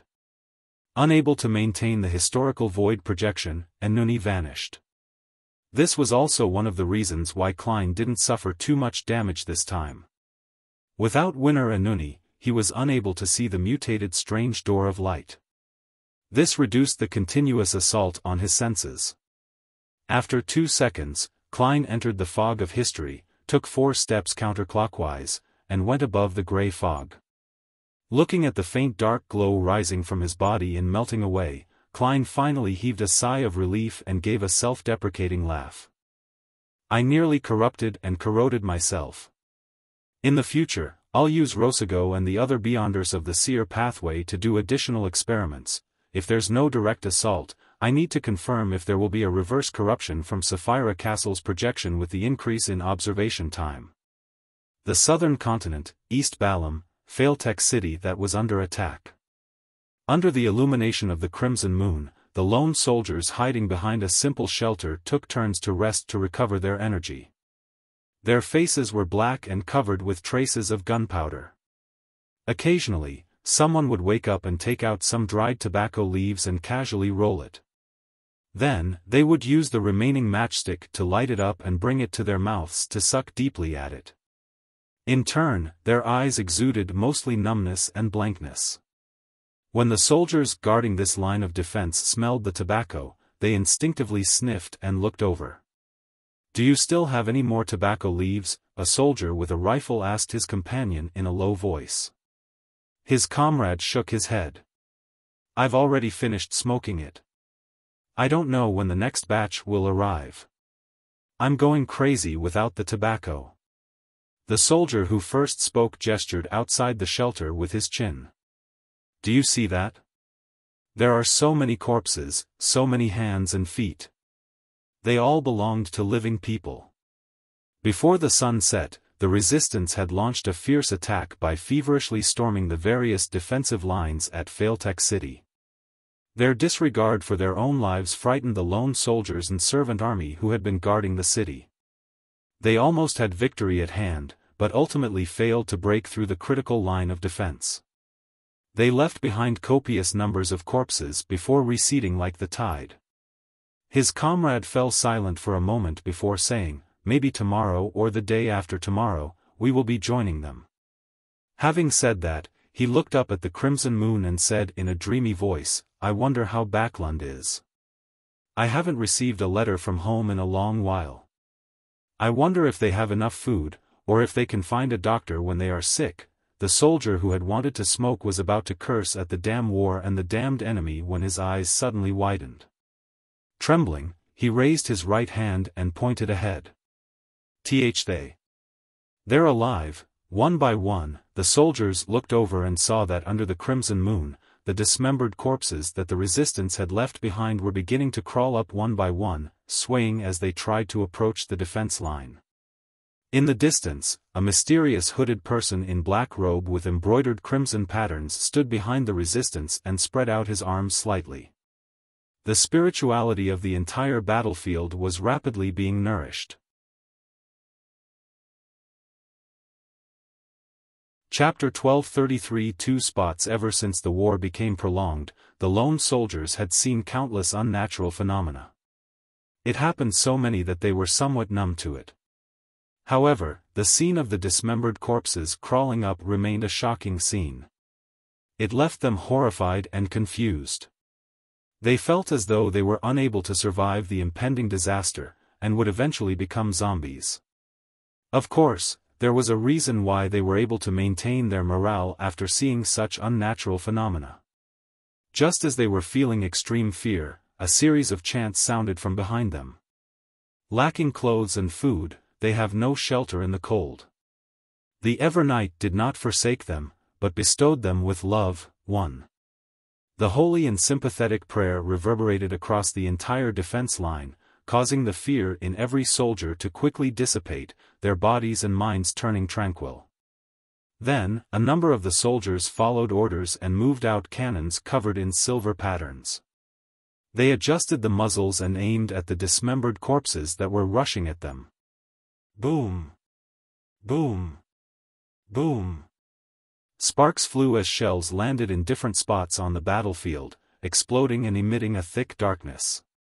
The dismembered corpses collapsed, the strength within them vanishing, otherwise, they were directly destroyed, returning to their eternal slumber. The mysterious black-robed man behind the resistance army raised his arms upon seeing this, as though he was hugging the crimson moon. At that moment, his body suddenly turned incorporeal, his body dyed a faint red as he transformed into a hazy ray of moonlight. The moonlight shattered instantly, turning into red scales before dissipating in place. Moonlight transformation.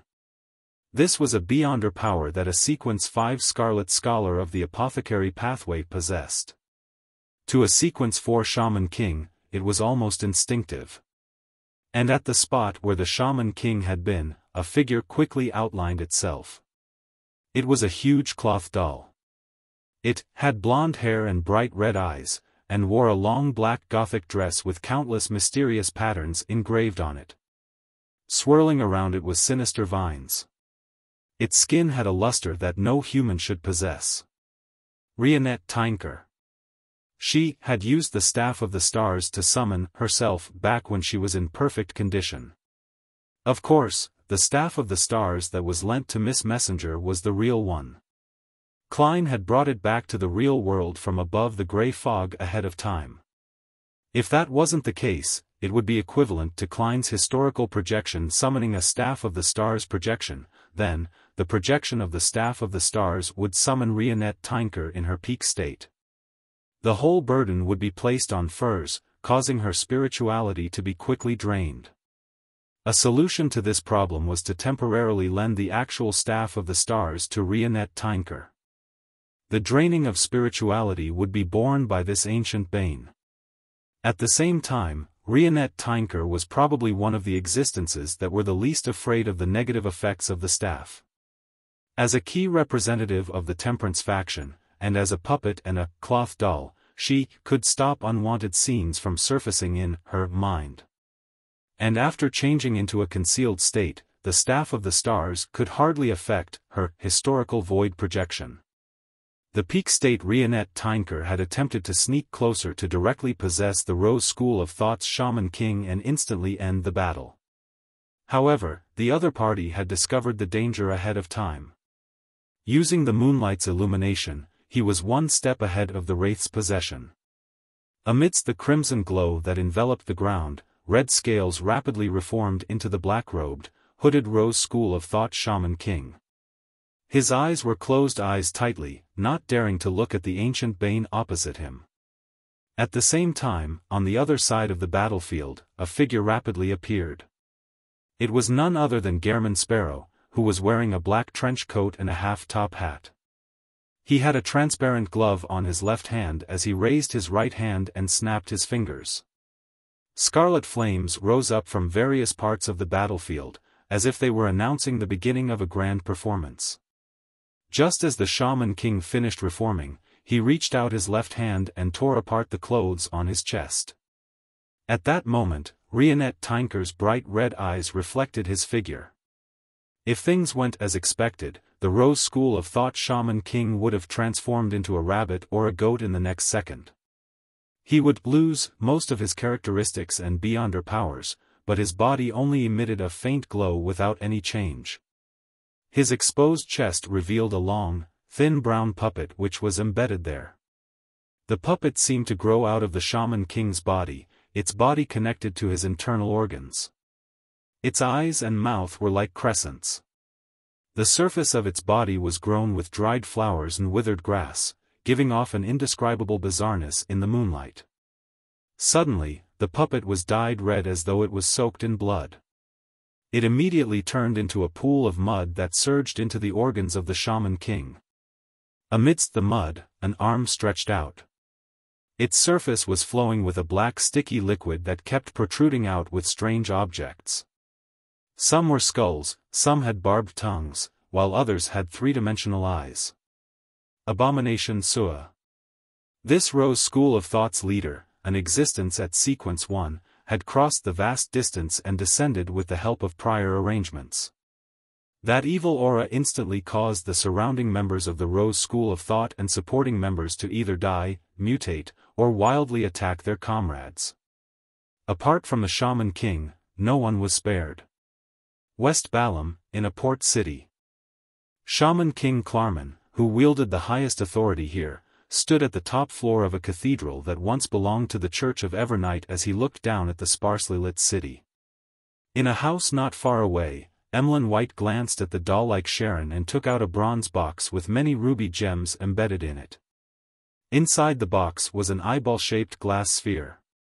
It was a sealed artifact which Emlyn had requested from the Sanguine, known as the Vision of White, an artifact of the Sun domain. It was very effective at dealing with the mutant pathways demigods and shaman kings. It could even be considered able to restrain them in certain aspects. Of course, it wouldn't feel any sense of pity and kindness just because Emlyn and Sharon were Beyonders on its side. Upon seeing Sharon nod slightly to indicate that there were no problems, Emlyn's body phased away as the moonlight that shone into the room, and he disintegrated into a series of colorful red scales. At the apex of the nearby cathedral, Klarman was pacing back and forth with his puffy, black and white hair.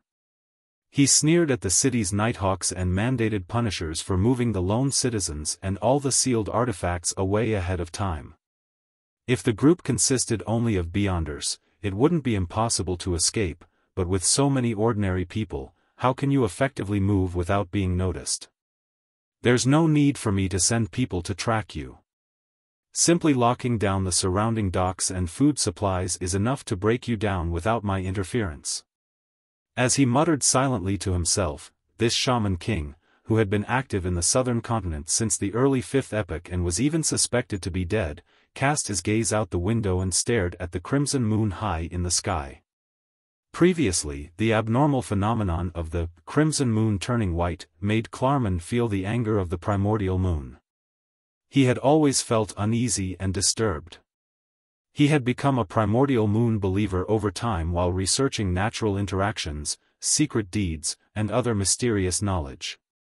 Normally, it was relatively easy for a Shaman King to live 1,000 years, but later on, his physical condition waned, an irreversible form of aging and the decay of his spirit body.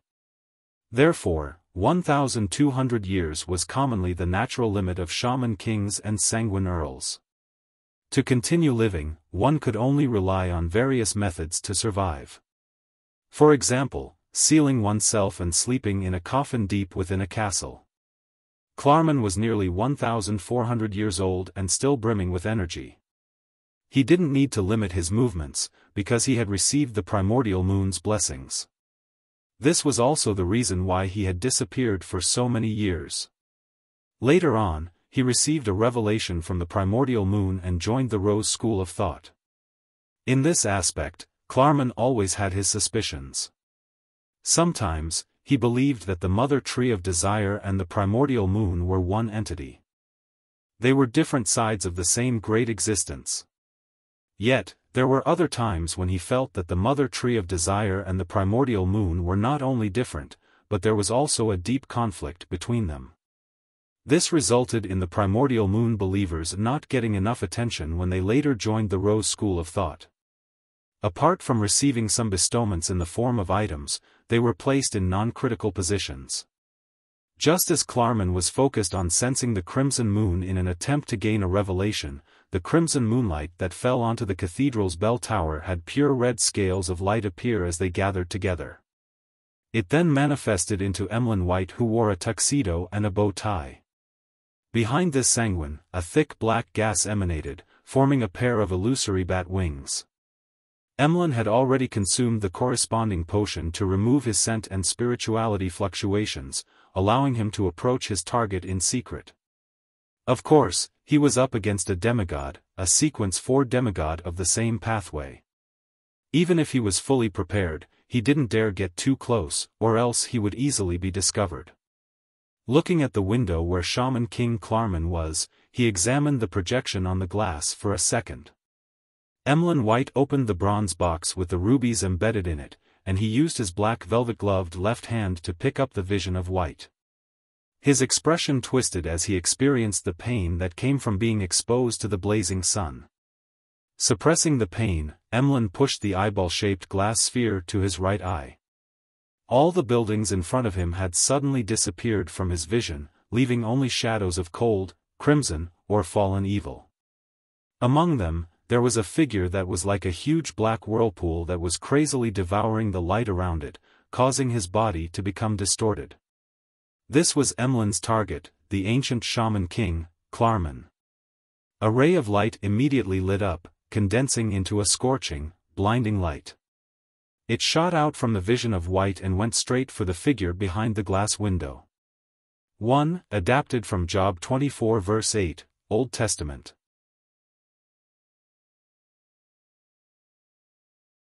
Chapter 12:30 For the projections, descent, the blinding white beam penetrated the glass window and landed on Shaman King Klarman.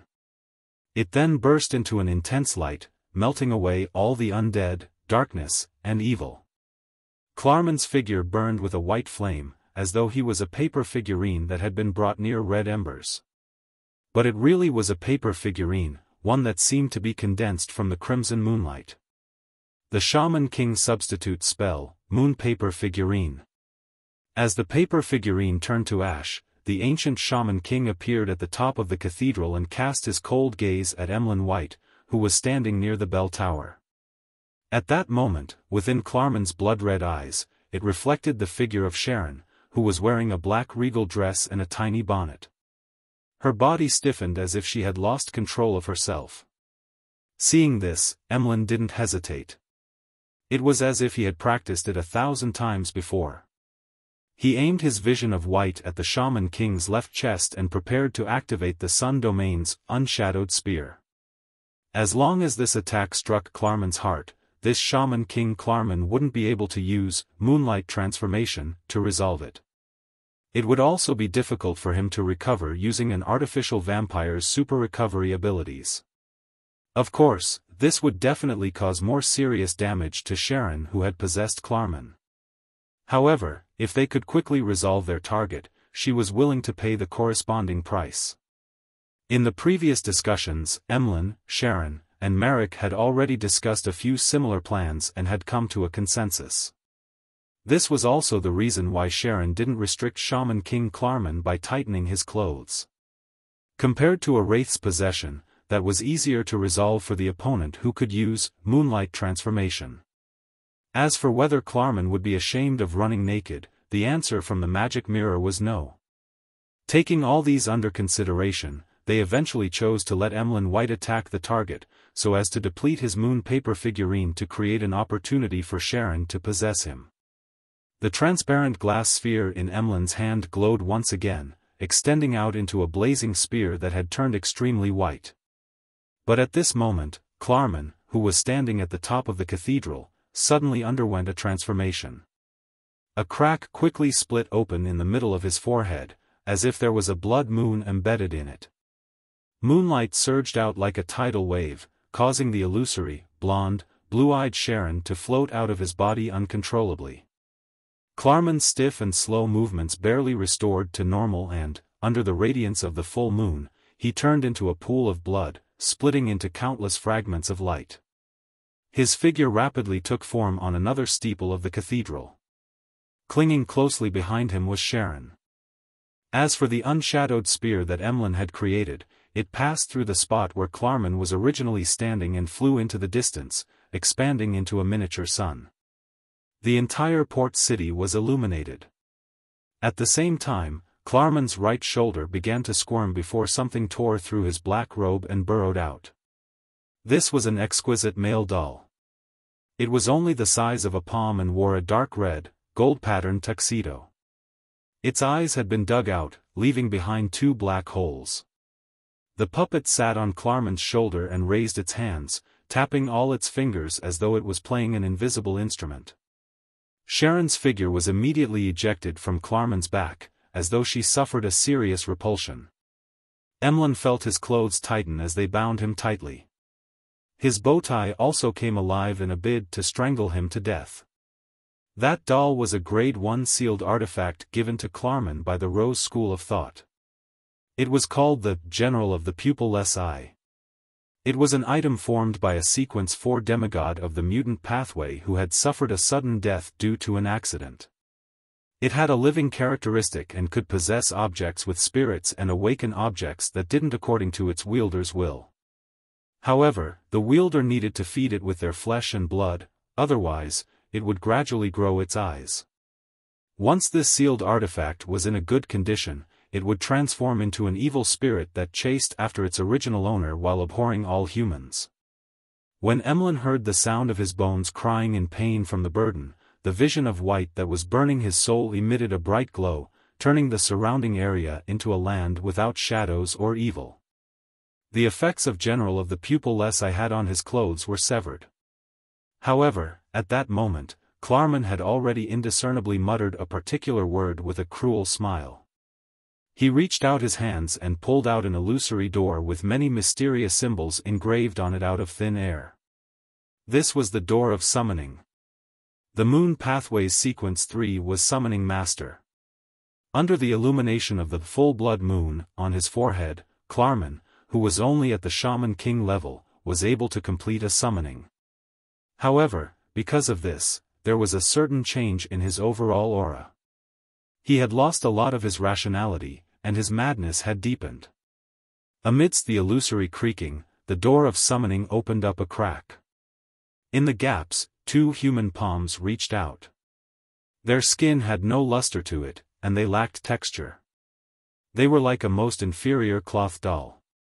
Outside Failtech City, the Rose School of Thought believers and followers who had originally planned on attacking the Lone Army's defense line after the Corpse Horde's attack had begun to kill each other, their rationality completely gone. Some of them, who were originally ordinary people, bent their backs and grew grayish-black wolf fur. The corners of their mouths tore open as sticky saliva constantly dripped. Some of their skin was dyed black and had become as hard as steel. Some lost their hearts and fell to the ground, only to get back on their feet as though nothing had happened. Some of their bodies turned transparent, as if they had become shadows. The descent of Abomination Sua's aura had tainted all the living creatures in the vicinity, causing them to either break down and suffer a tragic death, or turn into werewolves or zombies. As a high-ranking Sequence 1, he could directly bestow the power onto his believers, but there was a time limit. However, this method might not be the hope of the resistance. On the other side of the battlefield, over 2,000 meters away, behind the lone shelter. Although the soldiers didn't see or hear anything, transparent blisters began growing on the surface of their skin, and their minds were filled with thoughts of venting all kinds of emotions and desires. it wouldn't take long for them to go mad one by one and turn into irrational beasts. Across this base, even to the interior of Failtech City, it would be a challenge to find humans who could still maintain their clarity of mind. Suddenly, they heard a chant. It was a chant formed from sacred and ethereal voices. This chant came from the Evernight Cathedral in the city. It was as though there were many choirs praising the goddess. The soldiers, citizens, and officers fell asleep one after another behind the shelter, inside the trenches, and on the streets. They dreamed of a tranquil darkness, moonflowers, and night vanilla. Their bodies and minds became extremely peaceful, and they were no longer affected by evil. In the Evernight Cathedral in Failtech City, the high-ranking deacon of the Nighthawks, the goddess's eye, Ilya, tried her best to maintain the dream that enveloped the entire city. She was unable to interfere with the demigod battle outside. At the same time, Klein and Rionette Tynker felt the change in the surrounding spirituality. It seemed to transform into layers of barriers that attempted to restrain them and restrict their actions. And in the bloody mud on the Shaman King's chest, a lump of squirming flesh covered in black sticky liquid drilled out right on the heels of Sua's arm, forming the body of this abomination. He was like a huge tree that had been splashed with oil. The extended branches were arms which had various strange objects protruding out. On the surface of the trunk that was covered in thick black liquid, bloodshot eyes kept rolling. It cleared the minds of the onlookers, turning them into rabbits, goats, and pigs. The dozens of arms rapidly extended outwards. Some of them sealed off the sky, while others burrowed into the ground. The rest either surrounded them from all sides or headed straight for Klein and Rionette Tynker. At the same time, Abomination Sua let out a roar that pierced straight into one's spirit body.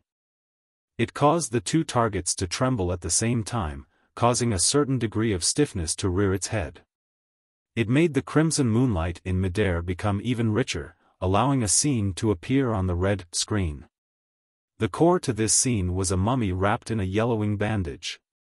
It had been pierced by countless brown tree branches and was suspended in midair. Its stomach bulged, and at times, different parts bulged and shriveled, as if it was giving birth to new life. The mummy's mouth was agape as it kept screaming.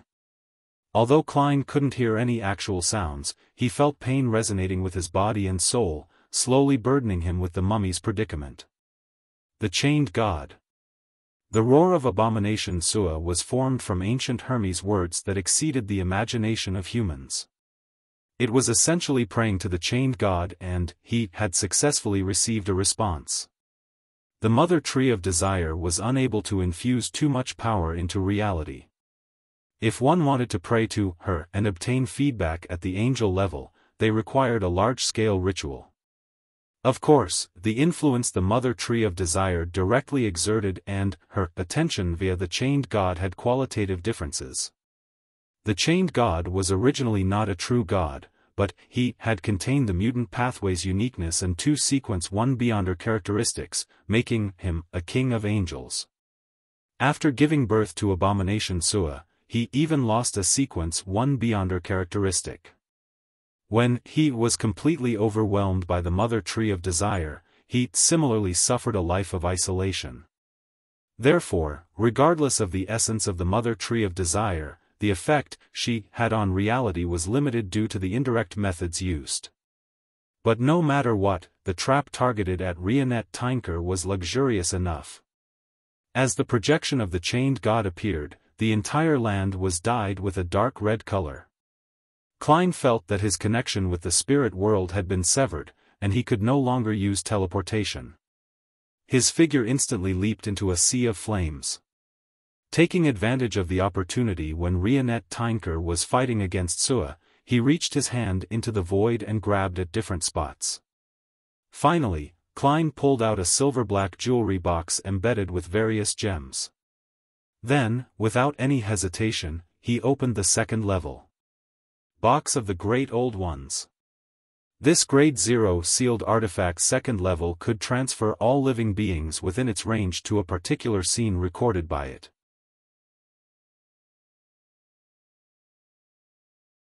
Chapter 1235 Most Valued Supper. The silver-black, three-tiered accessory box with many embedded gems quickly opened, revealing the interior of the second level. It was dark. Even the surrounding barriers seemed to blend in with it. It gave one the feeling that it was a pocket of infinite space. In an instant, the darkness lit up with countless resplendent speckles, as if they had transformed into a miniature cosmos, a miniature universe. These bright points of light rapidly spun as the surrounding scene changed several times in a second. What Klein expected was to move Abomination Sua, the Rose School of Thought shaman, and many of their followers to the ruins of the Battle of the Gods. By making them leave the southern continent, they wouldn't be able to immediately sense that Klarman had been attacked. This way, they wouldn't be able to provide any timely and effective assistance.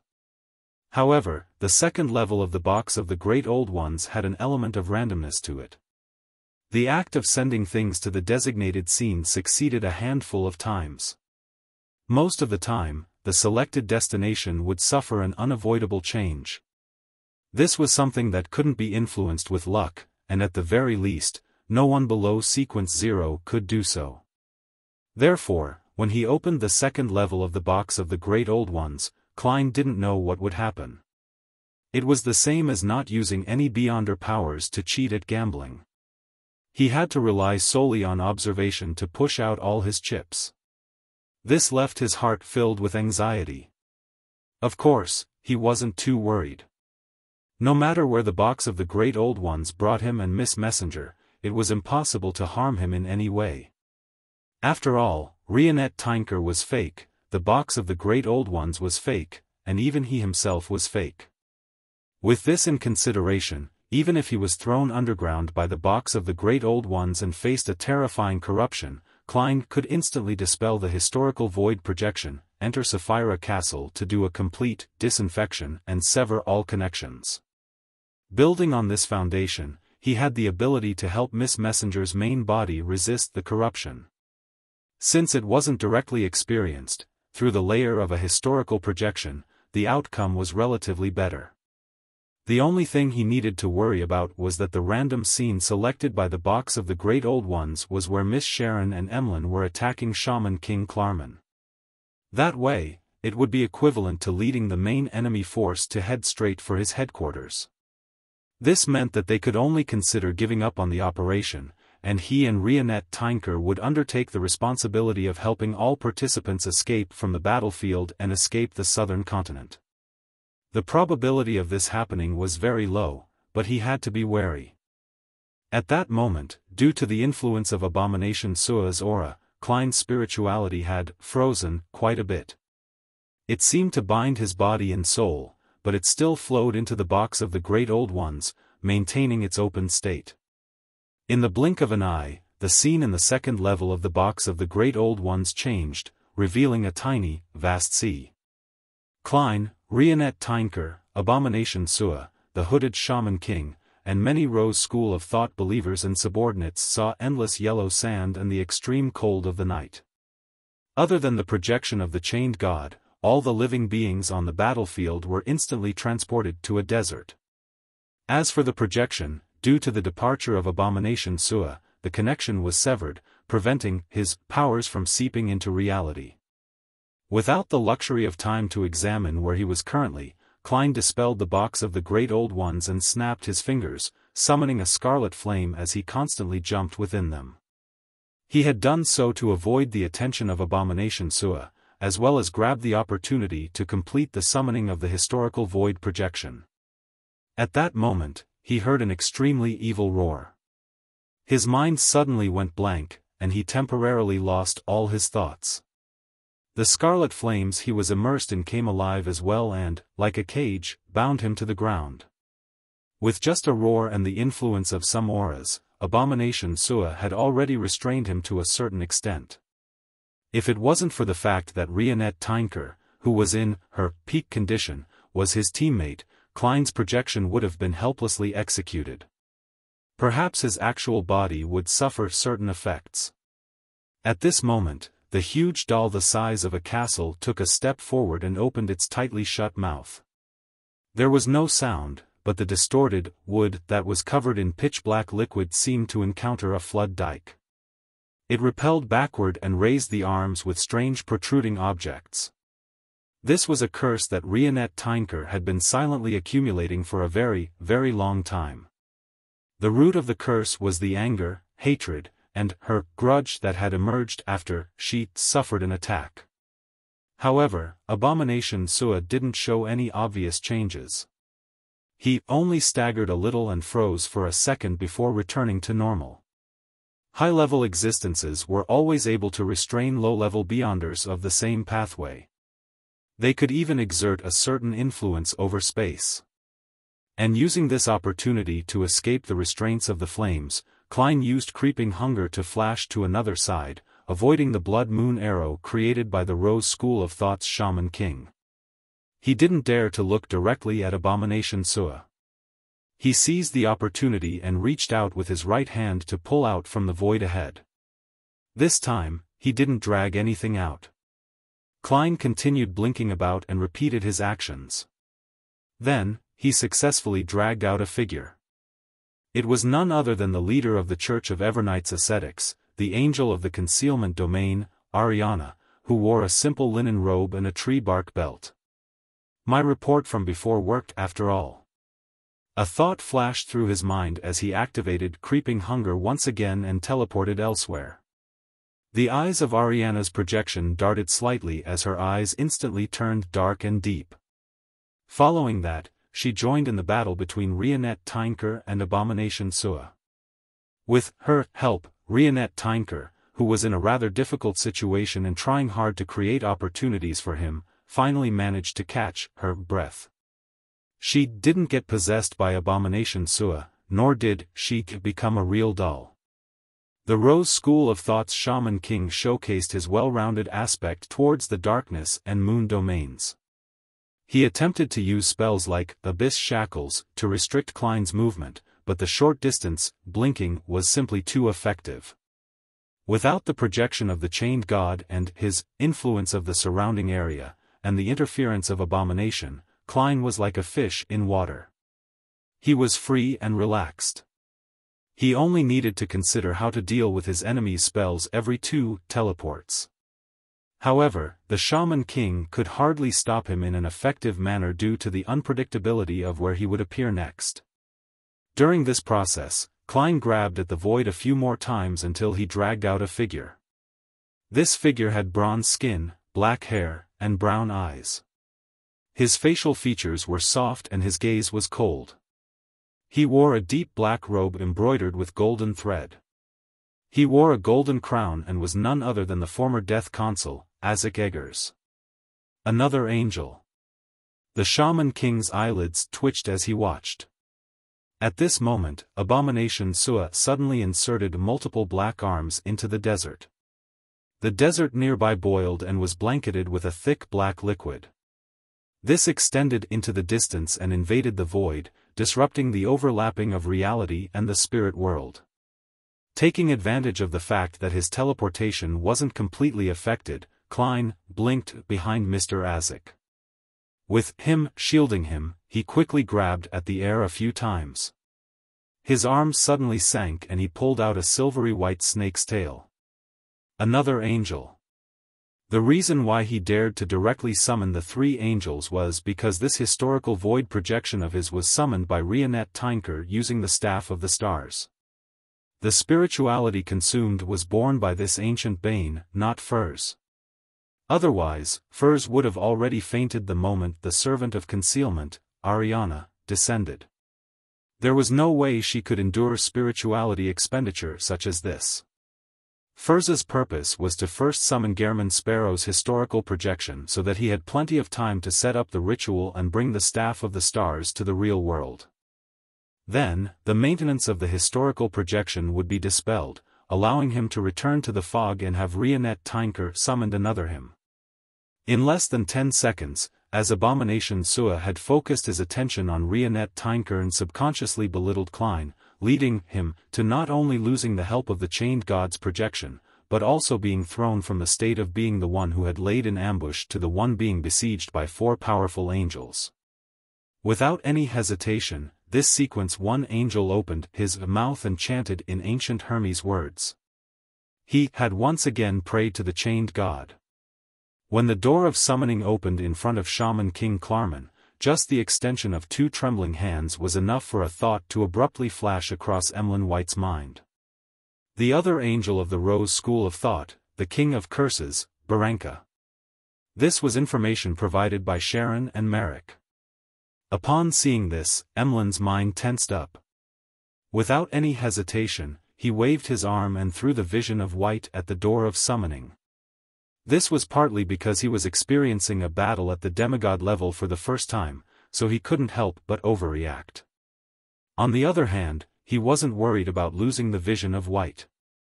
After all, it belonged to the Sanguine.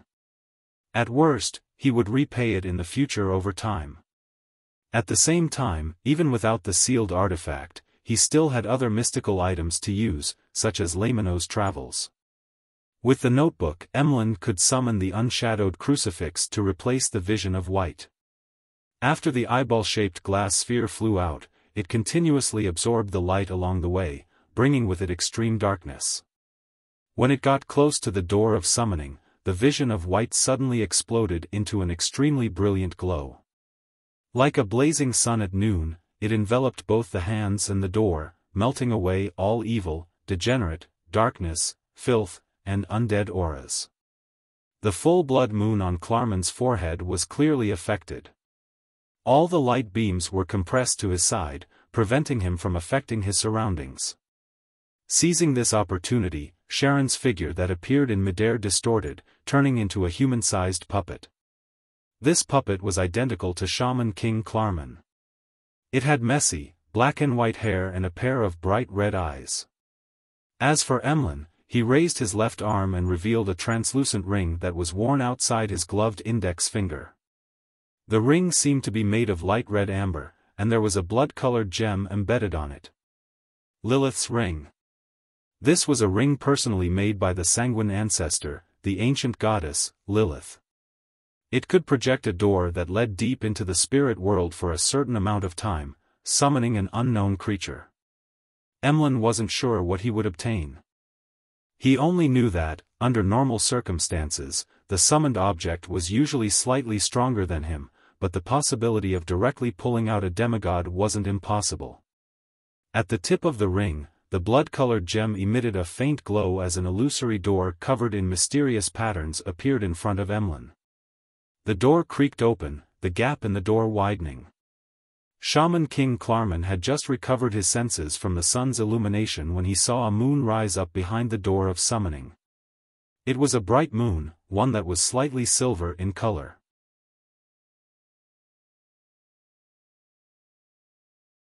Chapter 1236 Linkage in the eyes of Shaman King Klarman, a bright silver moon rose, quickly filling his irises.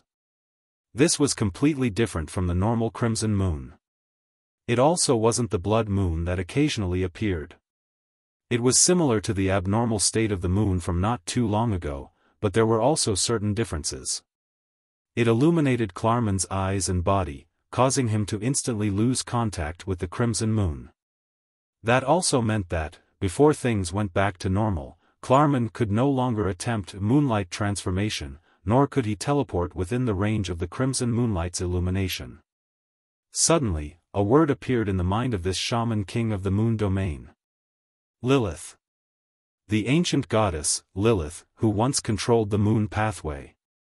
Such a change was out of Emlyn's expectations, but Sharon, who was good at controlling her emotions and thoughts, wasn't affected. Despite having become a Klarman puppet, she raised her right hand and yanked some of her messy, black and white hair.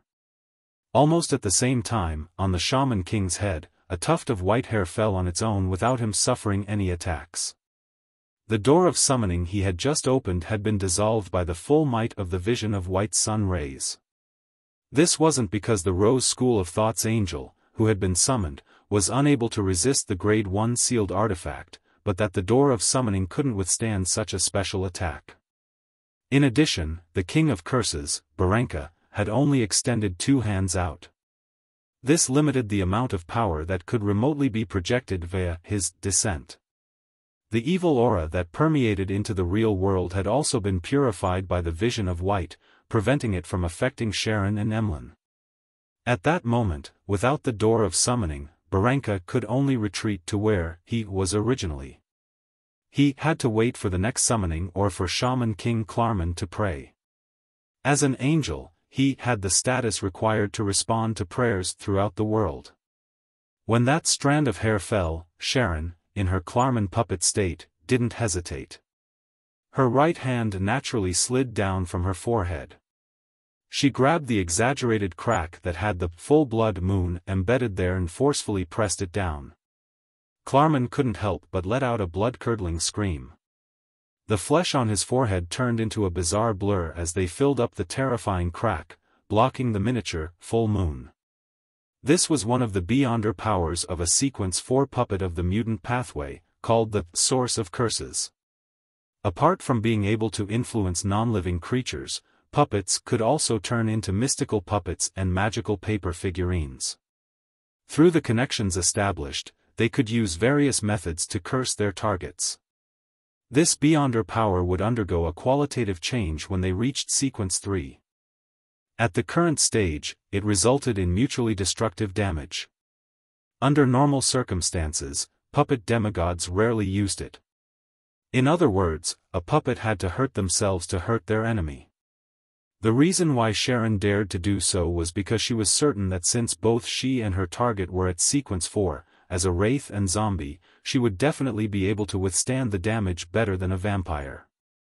After knowing in advance that Shaman King Klarman had a Grade 1 sealed artifact, General of the Pupil Lesai, Sharon had never thought of truly succeeding with Wraith's possession.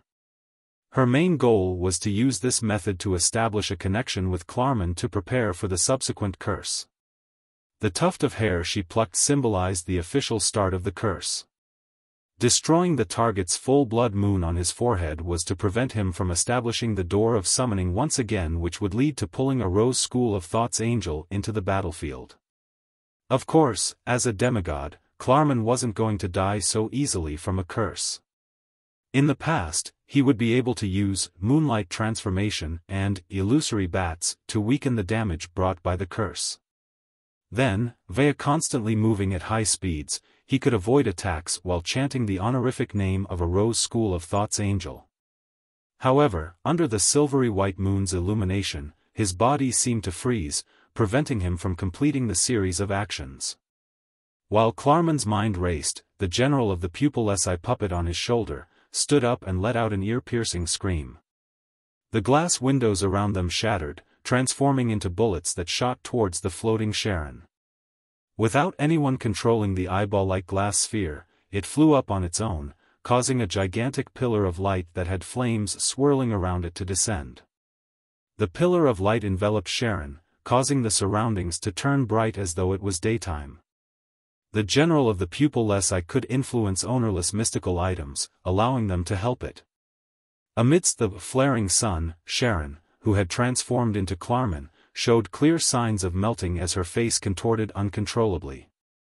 Half the large number of glass fragments melted into the pillar of light while the other half pierced through her body. Klarman once again let out a tragic cry. It made Emlyn's body turn cold as his blood seemed to frost up. One bloody hole after another appeared on the Shaman King's body. He was like a candle that had been thrown into a furnace as he slowly softened and the oils from his fats dripped. Any damage from Source of Curses would be reflected onto the target. As a demigod of the Rose School of Thought, there was no doubt that Klarman knew of this. His action just now was to use this exchange of damage to force Sharon to stop the curse. The theurgical spells of the Sun Domain clearly dealt more damage to evil creatures that were the likes of puppets, wraiths, zombies, and werewolves than vampires, Potions Professor, Scarlet Scholar, and Shaman Kings. That was to say, the continuous, flaring sun strikes caused Sharon to dissipate, but it would only be able to severely injure Klarman. As for the demigods of the Moon Pathway, they had extremely strong self-recovery abilities. In just a second, Shaman King Klarman used his rich experience and deep knowledge of mysticism to accurately grasp the problem of the source of curses, and chose the most suitable method to see results in the shortest time possible. However, at that moment, having lost the vision of White, Emlyn White, who had summoned the strange moon, regained his senses. He took out a bronze-green hard-covered notebook and flipped it to one of the pages. A crackling sound could be heard as bolts of lightning appeared out of thin air, interweaving into a storm that emitted a strong destructive aura.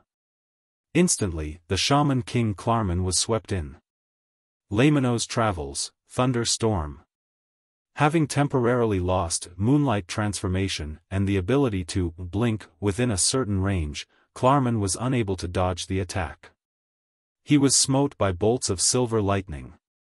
Sharon took the opportunity to dispel source of curses to prevent the damage dealt to the target from being reflected onto her. However, her face was clearly much paler than before, and her breathing became weaker.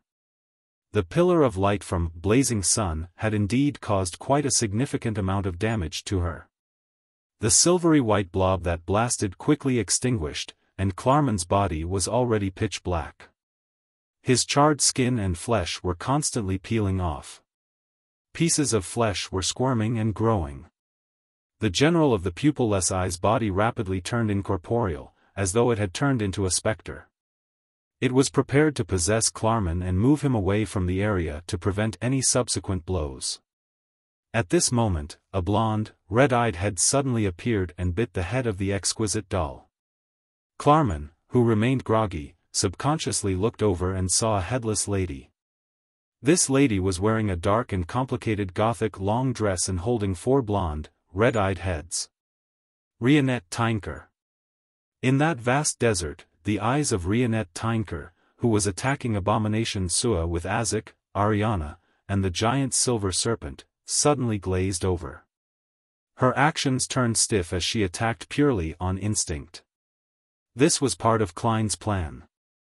When the battle on this side had stabilized, with Abomination Sua was unable to extricate himself from it within a short period of time, Rionette Tynker's main body would dispel its concealed state. She would then return to the real world and quickly help Sharon and Emlyn finish the battle. Looking at the tragic-looking mummy projection in mid-air, as Klein controlled the 3 angels to hold back Abomination Sua, he used their auras to influence the environment around him.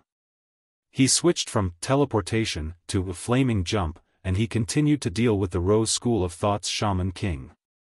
During this process, he appeared carefree and relaxed, but in fact, he realized that the affinity between his body and his soul was decreasing bit by bit. His body was gradually becoming a spirit cage, causing his actions to become stiffer and heavier. This reminded him of the core description of prisoner: the body was the cage of the heart, and the world was the cage of the body. As time passed, he understood the meaning of this sentence from another angle. After Abomination Sua began to direct his attention at him, even if he didn't have the chance to attack him directly, he was still able to make him suffer some form of corrosion. After one of Rionette Tynker's heads was in control of General of the Pupilless Eye, another head raised the black staff that it was biting down on with its teeth. The gem-embedded staff lit up with a misty glow. A figure quickly took shape. It was none other than Gehrman Sparrow, who was wearing a top hat and a trench coat while holding Death Knell. Bang! A silver-black stream of light flew out and accurately hit Klarman's body. Klarman's thoughts came to a halt as he froze on the spot. Control Spirit Bullet. This was the Control Spirit Bullet shot by Gehrman Sparrow that the Staff of the Stars had reenacted. This 0-62 sealed artifact could allow the Beyonder powers and people that surfaced in the minds of the wielder to descend upon reality, while the latter could launch a single attack. On the other side, Sharon immediately turned into a puppet that looked identical to Klarman. She retracted her right hand and ruthlessly stabbed it into her chest. Blood sprayed out as Klarman gaped his mouth, unable to make a sound. To a wraith, the heart definitely wasn't a vital point, but to a vampire, it was lethal. Without giving Klarman any chance to resist, Emlyn flipped through Lamino's travels once again and released the recording of Historical Void Summoning and took out the bronze unshadowed crucifix. His fingers pressed down on a spike, allowing blood to flow out to cleanse the mottled cross. A pure, burning white spear instantly condensed. After Sharon removed Source of Curses, Emlyn threw out the long spear of light and watched it pierce through Shaman King Klarman's chest, pinning him to the high walls of the cathedral. Bright light suddenly expanded and completely extinguished Klarman's last breath. Unshadowed spear. In the vast desert, Klein suddenly stopped, and while facing Abomination Sua and the Shaman King, he took off his hat, pressed his hand to his chest, and bowed. His body faded and disappeared. During this process, Klein wasn't worried about being disturbed at all. This was because it wasn't that he was attempting to leave, but that Rionette Tynker had dispelled the historical void projection. This also meant that the operation at the other battlefield had succeeded.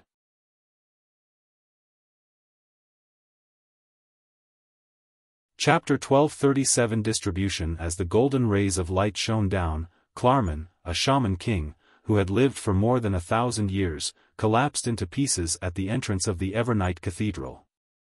Every part of his body was charred black, completely drained of its blood. Amongst them, something fell out of his black robe ashes. It was a normal-sized palm. Its skin's texture didn't appear human at all, and it had a dim luster. Its fingers were slender with balanced amounts of flesh and bone. If he hadn't seen it on such an occasion, Emlyn definitely would have believed that the palm was a part of an exquisite doll. Another head in Rionette Tynker's hand swung forward as it quickly bit the palm. At the same time, Sharon's figure turned incorporeal as she entered the remains of Shaman King Klarman, speeding up the expelling of his Beyonder characteristic. Emlyn composed himself and looked at the door of summoning created by Lilith's ring. His body suddenly turned into a hazy moonlight. The crimson moonlight shattered into countless fragments of light. The bright and devilish red scales swam around the area enveloped by the moonlight, restructuring beside Klarman's corpse into Emlyn White in his tuxedo and bowtie. Without looking at the Beyonder characteristic that had seeped out, he dispelled the unshadowed crucifix, bent down, and picked up the vision of white that he had previously thrown to the side using his black velvet glove. His other hand shook Lamino's travels as he flipped the book to one of the pages. The symbols and mysterious patterns on it all belonged to traveling. Emlyn's figure turned transparent as he vanished from the scene. He followed the plan and was the first to leave after the operation ended. He didn't interfere with Sharon and company's cleanup of the scene and their clearing of traces. After all, he was the weakest one there. He had used up a considerable amount of energy in battle while relying on the sealed artifacts and mystical items. As for the spoils of war, they would be distributed once they returned to Backlund. In this aspect, Emlyn fully believed in Gehrman Sparrow's promise and the Rose School of Thought's Temperance Department's credit. After teleporting back to an empty house in Backlund, he suddenly threw down Lamino's travels. He took out a bronze box with many red gems embedded in it, and he placed the vision of white inside. Only after doing this did Emlyn have the energy to take off the glove on his left hand. He saw that his fingers were filled with blisters, swollen. With the sanguine's regenerative ability, damage at such a level should have long been healed, but in reality, it hadn't improved at all. The burns brought by the vision of white will last at least 7 days. Emlyn took out ointment he had stored in a metal tube and squeezed out some of it to apply it on his wound. The soul-stabbing pain was immediately eased by the cooling sensation.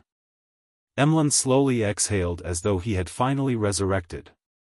He had used a great deal of willpower to restrain himself from throwing the vision of white onto the ground. This was because once the sealed artifact left his control, it would automatically absorb the light around it and emit a radiant glow. To a sanguine, this was an excellent way of committing suicide. Right on the heels of that, Emlyn took out a bottle of his blood that he had extracted beforehand and smeared it on the surface of Lamino's travels. Then, he drank another bottle of blood to ease the bloodthirst that Lilith's ring brought about. After such an operation, he finally removed the negative effects the sealed artifact had on him. Only at this moment did Emlyn have the time to recall the accident that had happened during the battle. The door of summoning that he projected with Lilith's ring didn't summon creatures from deep in the spirit world, but he ended up summoning a strange moon. The moon hung behind the door of summoning and silently illuminated Shaman King Klarman, suppressing the various Beyonder powers that belonged to the moon domain. If not for this change, even if Lilith's ring had summoned a saint-level spirit world creature, the battle wouldn't have ended so quickly. Perhaps they would have had to wait until the Rose School of Thought Temperance Angel descended to gain an overwhelming advantage. A silvery white moon. Could it be that the ancestor had provided me with some help? Emlyn had a thought and made a corresponding guess. This matched the identity of the sanguine savior that the ancestor had appointed. After careful consideration, Emlyn no longer had any doubts about this guess, but unlike the past, he wasn't that excited or thrilled. After experiencing a battle at the demigod level and confirming that he was shouldering such an important responsibility, he felt no sense of pride. His heart was heavy from the pressure. Phew. A few seconds later, Emlyn opened his mouth and whispered, "I'm the savior of the sanguine." When he said this, his expression was abnormally solemn, somewhat dignified, without any hesitation. In the house where Emlyn met Merrick and Sharon. When the sanguine saw the perfect doll-like lady take out 2 items, he heard her slightly ethereal voice say, "According to the agreement, we will only take one thing. This is the rest." The 2 items were, a fist-sized gem condensed from thick blood. It emitted a crimson glow, like a miniature crimson moon. The other item was an exquisite male doll with 2 black holes as its eyes. Shaman King's Beyonder characteristic. General of the Pupilless Eye. Emlyn nodded and saw that the 2 items seemed to have a life of their own as they flew over. Just as he reached out to catch it, he heard Miss Sharon add, "The Shaman King Beyonder characteristic has some strange traces of corruption. Even the unshadowed spear was unable to cleanse it. It means that I need to find an angel to help me shatter it to remove the corruption?" Emlyn completely understood what Sharon was saying as he nodded slightly. "I understand what to do." Sharon, who was wearing a small black bonnet, immediately floated up and gave a curtsy. "Thank you for your help." "Likewise." Emlyn took off his hat and bowed in return. Above the grayish-white fog, inside the ancient palace. Klein looked at the wisps of black gas emanating from his body, shook his head, and sighed. "I actually got cursed by the abomination without realizing it. The projection of the chained god could be the culprit as well. I was even separated by a historical projection. If it were any saint without Sapphira Castle, they would probably experience a sudden death after thinking they were safe. As for Miss Messenger, there wasn't much of a problem even without the historical projection in between because she was a real angel. Therefore, Klein wasn't worried. After the black gas dissipated, Klein waited for a while. He waited until Emlyn sacrificed the items and requested Mr. Fool to help purify the Shaman King Beyonder characteristic. Strange corruption. From the mother tree of desire or the primordial moon? Klein picked up the miniature crimson moon and carefully observed it for a few seconds. During this process, he was on high alert, constantly preparing to mobilize Sapphira Castle's powers. If he wasn't at the level of an angel level here, he wouldn't have agreed to Emlyn's sacrifice. Instead, he would have chosen to smite down with power at the sequence 2 level, shattering the characteristic and separating the corruption remotely. Back then, Klein didn't even dare to divine the werewolf Beyonder characteristic that had been slightly influenced by the mother tree of desire. He had even hurriedly sold it. After examining it seriously, Klein pressed his right hand, causing the entire mysterious space to vibrate. The miniature crimson moon shattered with a crack, splitting into tiny red dots of light. Amongst these light dots, there was a small amount of red mist that evaporated, eventually forming a drop of fresh blood. Then, the red light dots gathered again, constantly condensing before transforming into the miniature crimson moon. However, compared to before, it was more translucent and pure. Klein conjured a fake hand, picked up the drop of seemingly fresh blood, and discovered that it contained immense vitality. It's not at the angel level, but it's a little strange. It seems to have received an evil god's blessings. As Klein cut off all the invisible connections that resulted from the blood, he took a paper figurine and attempted to press the drop of blood onto it. The moment the blood came into contact with the paper figurine, it immediately seeped in. In the next second, the paper figurine's stomach strangely bulged and exploded. At the moment the paper figurine tore apart, a new paper figurine with a hint of crimson crawled out from its stomach. It seemed to have fully developed features. The power of reproduction. Klein frowned slightly as he stabbed with his right hand, reducing the newly born paper figurine into powder. A tiny amount of blood-colored mist emanated again, condensing into a drop of blood. The characteristic and spirituality were only slightly weakened. It needs to be repeated more than 100 times before it can be completely removed. Klein silently assessed as he gathered the powers of Sapphira Castle to seal the drop of blood. He then looked up and cast his gaze at the male doll on the long-modeled table. The palm-sized doll in a formal suit was prostrating, it didn't dare to look up. Oh, how easy is it to deal with those with living characteristics? Klein chuckled as he gathered the sealed drop of blood and brought it close towards the doll named General of the Pupilless Eye. General of the Pupilless Eye pushed itself up with all four limbs and quickly retreated. After a pause, it pressed its forehead against the table, emitting a sound indecipherable to humans. Declaring your subservience?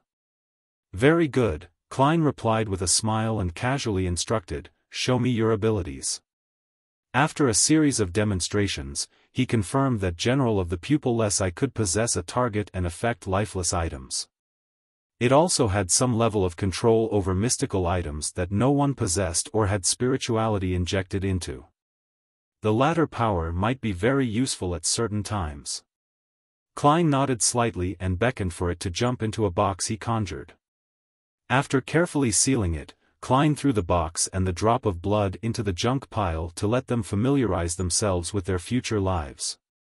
As for the negative effects of General of the Pupilless Eye, Klein believed that they could discuss and resolve it amicably and normally.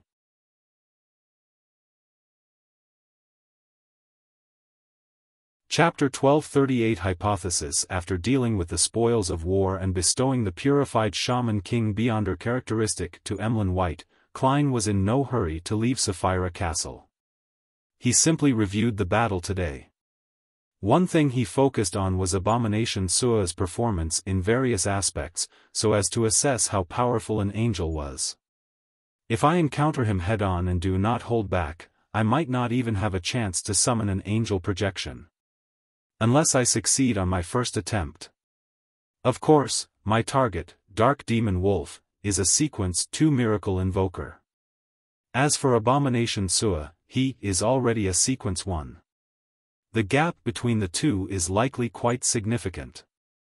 However, Dark Demonic Wolf shares the same seer pathway as me. He suppresses me in every aspect. I can only be thankful that he hasn't completed the ritual and advanced to Sequence 1, or I wouldn't have any hope of winning. Sequence 1. As his thoughts raced, Klein's gaze suddenly constricted as he sat straight. He had thought of a possibility in a moment of inspiration. Could the Dark Demonic Wolf, Kotar, have advanced and become a Sequence 1 attendant of mysteries? He created a marionette city to mislead possible trackers, such as Angel of Time Amon? It can't be ruled out. Yes, there's another possibility. The Dark Demonic Wolf Kotar is in complete control of that curtain and has the strength of a quasi-Sequence 1. The more Klein thought about it, the more he realized that the operation was more dangerous than he imagined. The Dark Demonic Wolf has survived in the forsaken land of the gods for so many years. Even a god of trickery like Amon is unable to capture him. This means that his strength and intelligence has reached a rather high level.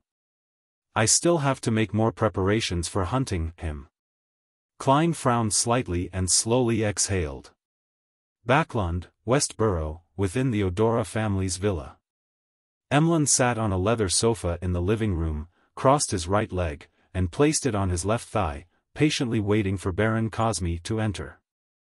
Before long, the middle-aged sanguine Baron entered the living room and swept his gaze across Emlyn. "Viscount White, why are you visiting so late at night?" Emlyn smiled and said, "Isn't this just the beginning of a day? Look, the crimson moon outside the window is so beautiful." Cosme wanted to retort to the young sanguine, pointing out how Emlyn followed the good practice of waking up at 7 in the morning and sleeping before 11 back when he went to the harvest church. After a moment of hesitation, he resisted the urge and said, "What's the matter?" Emlyn raised his hand to pat the gown, tugged at his bow tie, and slowly got up. He raised his chin slightly and said, "Tell Lord Nibs that he can begin preparing for the Earl conferment ritual." Cosme instinctively asked, "What are you talking about?" Just as he said that, he suddenly came to a realization as he recalled Emlyn's previous application. "Why, you obtained an Earl, no, a Shaman King's Beyonder characteristic?" Emlyn enjoyed this very moment as he replied with a smile, "Did you think I was just joking when borrowing Vision of White?" As he spoke, he took out the bronze box inlaid with many ruby gems. He opened it and revealed the eyeball-shaped glass sphere inside, indicating that he hadn't lost it and was about to return it. Cosme's eyes flickered as he said, "The Rose School of Thought's Temperance faction still has such powerful strength? Then why did they cooperate with you?" The upper echelons of the Sanguine in Backland, which was also the grandfather of Cosme, Marquis Nibs Odora, didn't think highly of Emlyn's previous application. He wanted to wait for the cooperation with the Rose School of Thought to fall through before Emlyn had no choice but to seek help from him or their demigods. Emlyn glanced at him and replied with a smile, "It's a secret." This was the tone he learned from Gehrman Sparrow. He found it cool and thought that it suited his preferences. At the same time, this was the key point that the Hanged Man had repeatedly told him during the free exchange of the Tarot Club. Only by maintaining a sense of mystery would the upper echelons of the Sanguine experience certain fear. This prevented them from finding excuses or using their status to take away the Shaman King characteristic. Without waiting for Cosme to respond, Emlyn threw the bronze box containing the Vision of White and buttoned up his suit. He walked past the Baron and walked to the door of the living room. As he was about to leave, Emlyn stopped. Without turning his head, he straightened his back and looked straight ahead. "Remember to address me as Earl next time." With the ancestors' blessings and the importance the moon had placed on him, he was filled with confidence in becoming a Shaman King. Cosme's facial muscles twitched, but he maintained his silence. Only after Emlyn left did he find it difficult to control his warped expression. As a Sanguine who had existed since the time of Roselle, he was many years older than Emlyn, but he remained a Baron. He was just slightly better than those without a noble title. As for Emlyn, who was considered a laughing-stock amongst the younger generation of the Backland Sanguine, he was about to cross the border separating mortals and gods. He would become a Sequence 4 Shaman King, a Sanguine Earl. How could Cosme not lose his composure? How could he not be jealous? How could he not be shocked? After spending a few minutes to control his emotions, he headed down to the basement. Passing through several secret doors, he arrived at the grey hall where Nibs was sleeping.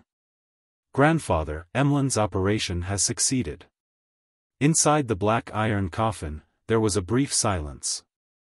After 3 or 4 seconds, Nibs finally said, "The faction backing him is beyond our imagination." This Sanguine Marquis's voice was deep and old, with a hint of hoarseness as it echoed in the hall. "Grandfather, Emlyn succeeded by relying on the Vision of White.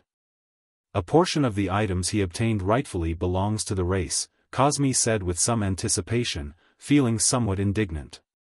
Nibs's voice grew louder. "Buffoon. To be able to hunt a Shaman King while the Rose School of Thought was clearly prepared, is that something any faction can do? The Rose School of Thought's temperance faction has been in shambles for years, so how much strength can it have left? At most, they have an angel in a poor condition, or a grade 0 sealed artifact, as well as 2 to 3 demigods. All these put together wouldn't be able to restrain Abomination Sua and the Rose School of Thought's other angels, other grade 0 sealed artifacts, a sizable number of demigods, as well as the chained god's projection, and the blessings of the Mother Tree of Desire. If Emlyn's operation succeeded, then you can count how many angels and grade 0 sealed artifacts are needed at the very least. This is a power that can match ours. In the future, don't deliberately investigate Emlyn and his other companions. After shouting a few more times, Nibs coughed twice, clearly struggling. Cosme's face turned pale as he finally calmed down. Then, are you really going to prepare a ritual for him? What else? Nibs returned with a question before sighing. Perhaps after Emlyn took the risk for the Sanguine's future, the ancestor has truly begun showing her concern for him. Fog Sea, Lacha Island. After leaving the future on the safe sea route, Admiral of Stars Katlia used her fairy tale magic to arrive at a mountain peak. She recited a passage in Jotun to an empty cliff, open sesame. A path immediately appeared on the cliff as though it was real and illusory. It was unknown where it led to. Katlia made use of her prophetic means to make a simple assessment of any danger. Then, she stepped onto the path and ventured deep into the cliff. As she walked, her vision cleared up. She saw the sea that appeared clear like sapphires and a beautiful castle made of pure emerald. This was Queen Mystic Bernadette's Emerald City. Katlia wasn't unfamiliar with this place. She easily passed the questions and tests of the magical guards and came to the half-open room that provided the best vista in the castle. The tall queen was standing behind the railing, looking at the waves that surged forward. For some reason, Katlia's hidden excitement, thrill, and joy suddenly calmed down at that moment as she felt a sense of security and freedom. Back when she cruised the seas, she would occasionally feel lonely and sad, like a leaf that had left its tree, allowing the wind to bring her to different places. Now, she seemed to have fallen back to the ground, right beside the tree. She opened her mouth, momentarily at a loss for words. Finally, she nudged the heavy glasses on her nose and simply greeted, "Good afternoon, Your Majesty." Bernadette turned around and nodded. "I summoned you back to Emerald City because I have some things to hand over to you." Katlia instinctively asked, "Why are you handing them over to me?" The queen had a secret organization like Element Dawn and a group of pirates under her.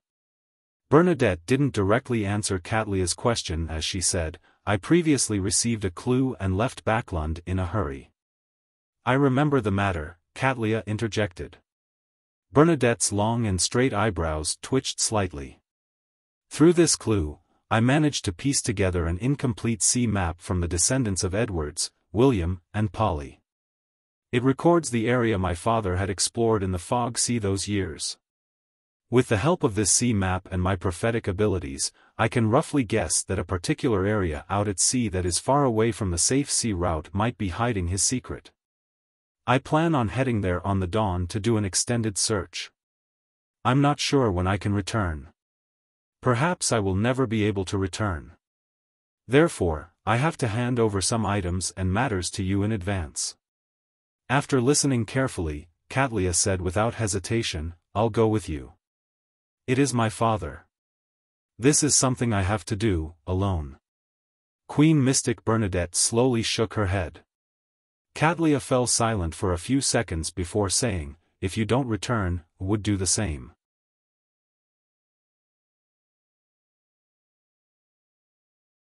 Chapter 1239 Legacy. Upon hearing Katlia's words, Queen Mystic Bernadette looked at her silently for a few seconds before saying, "That is your choice, and also your freedom." Katlia stared straight at the queen before pursing her lips and saying, "I know. You must have destroyed all the clues that will allow me to pursue your tracks.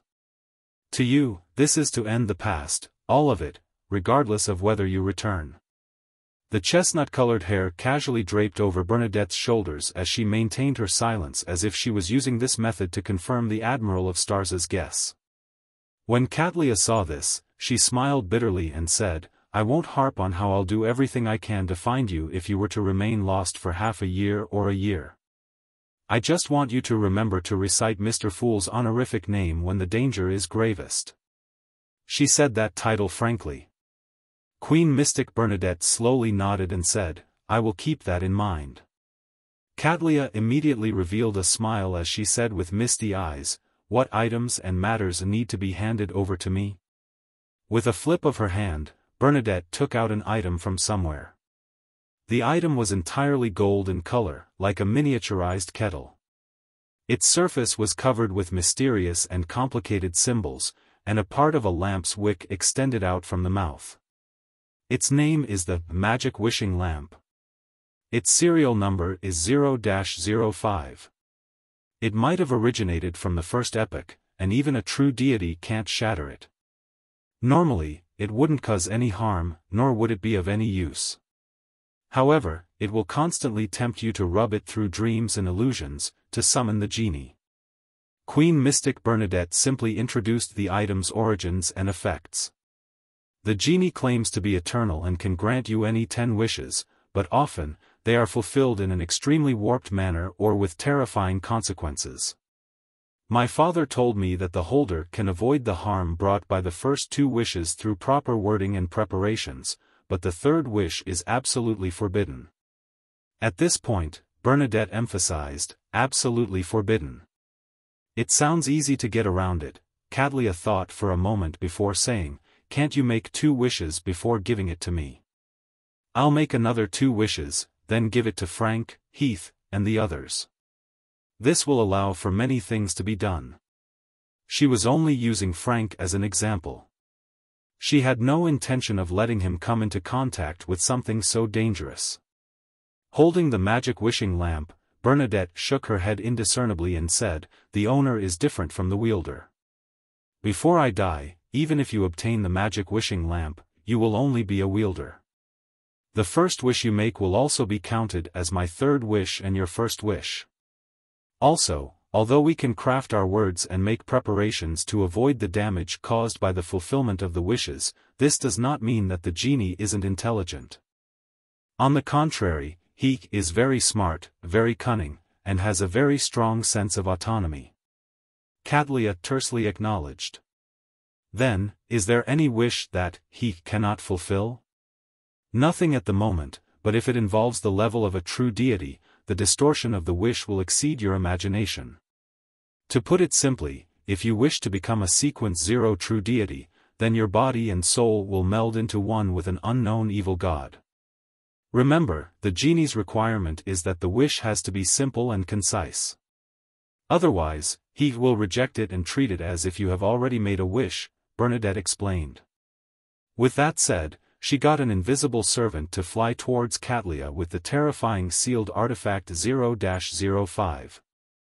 After Catlia reached out her hand to grab the magic wishing lamp, Bernadette continued, "If you dream of the genie and are bewitched by him to make a wish, that means that I can no longer return. Following that, you will be its owner. I hope that your first wish is to retrieve all the items that were carried on Bernadette Gustave's person before she headed out to sea, including her own Beyonder characteristic. Yes, it's best to add the exact date when making a wish." Catlia looked down at the golden lamp and blurted out, "Can I make a wish to bring you back to life?" After a few seconds of silence, Bernadette said, "The resurrected me might just be a monster. If you really wish to do so, you can ask Mr. Fool for his opinion." Catlia nodded slightly. "Okay. This is the item I'm giving you and the matters I need to settle. I'll leave the rest to the element Dawn. They will have a new leader and won't collapse because of a person's disappearance." Bernadette didn't beat around the bush, indicating that this was the main reason she had summoned Catlia to Emerald City. The level of the divine lamp was extremely high, making it impossible to pass it through a messenger. Without waiting for Catlia's reply, Queen Mystic's expression suddenly softened. Haven't you always wanted to share what happened all these years with me? Katlia was taken aback as she nodded. That's right. She then walked to the queen's side, pulled a chair over, and sat down, facing the blue sea beyond the emerald railing. Bernadette sat beside her and listened to her talk about all the encounters after she left the Dawn. These matters had been mentioned in the letter by Katlia, but due to the limited length, she didn't provide any detailed descriptions. There were some that she was sharing for the first time. At some point in time, Katlia fell asleep and dreamed of a time many years ago. At that time, she was just a maiden who stubbornly left the Dawn without looking back. Suddenly, she woke up and realized that there was no one beside her. She realized that it had already turned dark at some point in time, and dawn was even approaching. Katlia suddenly reached out and threw out an illusory ball of yarn. The ball of yarn rolled into the void, leaving behind a bright-colored thread.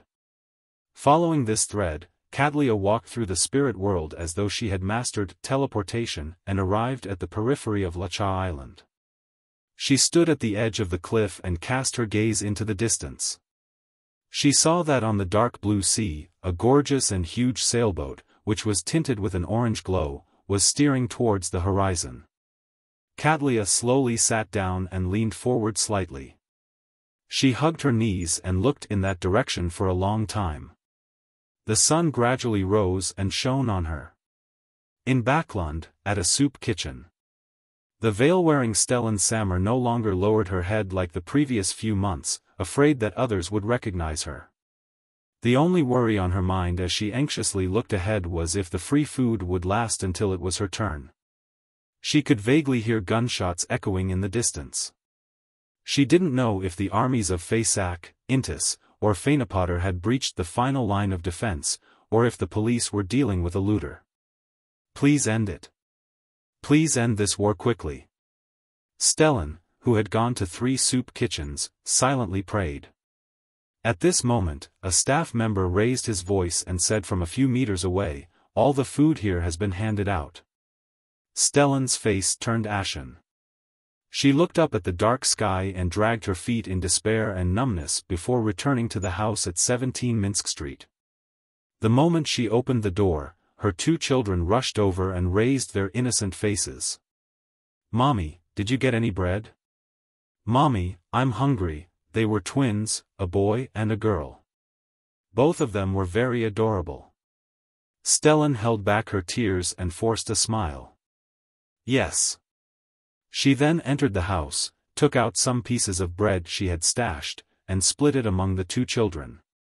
As she watched the 2 children eat the bread without any regard for etiquette, Stellan's expression kept changing. It cycled between sorrow and pain. Not long after, her husband, Luke Sammer, returned home, but he, too, didn't have any food in his hands. Ever since the coin company was taken over by the military during the war, this former manager had lost his job. He could only rely on their past savings and maintain his family via government aid. "I didn't manage to." Seeing his wife's hopeful gaze, this burly man with a messy beard lowered his head in shame. Stellan, who still looked rather pretty while in her 30s, took a deep breath and said, "Me too. I'll go out and queue again. There should still be places that haven't finished distributing food." Without waiting for her husband to respond, she rushed out of the door. Luke immediately turned around and said to her back, "I'll find another one too." Stellan didn't stop. She walked 2 streets and arrived in front of a house with a garden. Not long after, she saw the owner of the place, a tycoon in his 50s. "I want to buy some food." Stellan took out a stack of crumpled bills. The grizzled elder smiled and said, "And why should I sell it to you? I remember that you rejected me last time." Stellan's face paled. Without a word, she lowered her head and unbuckled her belt with her other hand. With a snap, the leather belt that was originally very exquisite but now had quite a few stains fell to the ground. Luke Sammer wandered aimlessly on the streets, unsure where he could find food. Looking at the small number of pedestrians passing by, and the bags that they were trying their best to protect, the scholarly gentleman's eyes gradually turned red. Unknowingly, he followed someone and turned into a street. In less than an hour, the curfew would begin. This was a rare opportunity for him. That person stopped outside a house and walked towards the door feebly. At this moment, the person suddenly fainted and fell to the ground. Luke subconsciously took a few steps back before quickly approaching to test the pedestrian's breathing. His gaze unconsciously fell on the paper bag in the man's embrace, and he could smell the aroma of bread. Luke gulped and reached out for the bag. As he moved his hand, he looked back in fear at the house that this pedestrian was trying to enter. He saw a child's drawing pasted on the oriel window. Luke's action stiffened. A few seconds later, he stood up, walked to the door of the house, and rang the doorbell. The house's mistress and child quickly opened the door and saw their weak father and the bag of bread. The curfew arrived very quickly, and Luke returned to Minsk Street dejectedly. Just as he opened the door, he saw his wife smiling at him. "I got food." "That's great." Luke heaved a sigh of relief and hugged her tightly. Audrey walked along the streets and alleys, with no one capable of seeing her. She didn't say anything and walked back to Empress Borough, all the way back into the luxurious mansion where she smelled the aroma of pan-fried foie gras and other delicacies. After staring silently for a while, she saw the maids coming and going. Finally, she headed upstairs to her room. In the middle of the night, she wore a cloak and entered her parents' bedroom before arriving at their bed. After staring at them for a long time, Audrey knelt down on one knee and pressed her forehead against her father's hand. Beads of water dripped onto the carpet. Then, the blonde, green-eyed noble lady slowly raised her head and said to her sleeping parents, choking, "Daddy, Mommy, thank you. Thank you for teaching me what pity, kindness, and virtue are." As soon as she finished speaking, she closed her eyes and stood up abruptly. Turning around, she walked towards the door, no longer wearing the slightest emotions on her face.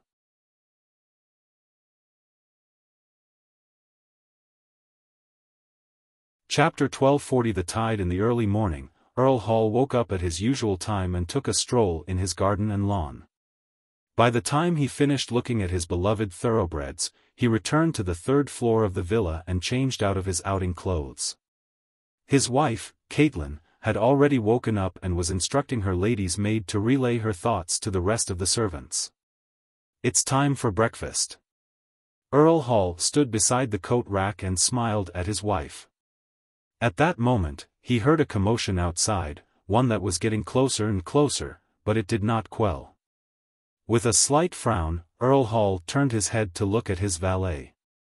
Without needing the noble to speak, the valet immediately walked to the window and drew open the thin curtain. With a swoosh, more light shone into the bedroom. It was clear. The valet then cast his gaze out the window and scanned his surroundings. His expression suddenly became solemn.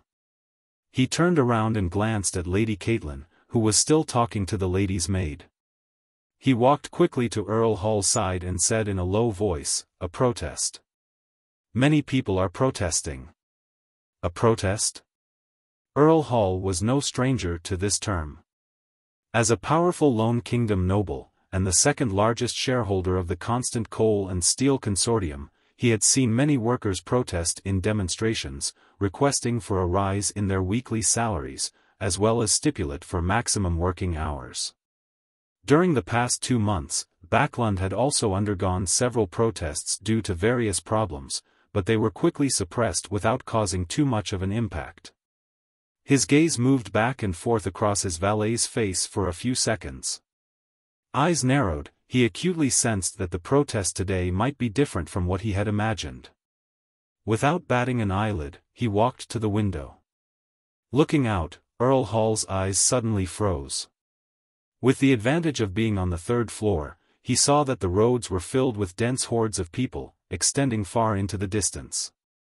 They gathered together and surged in this direction, as if they were a dark, gigantic cloud that was about to envelop Backlund. "Bread!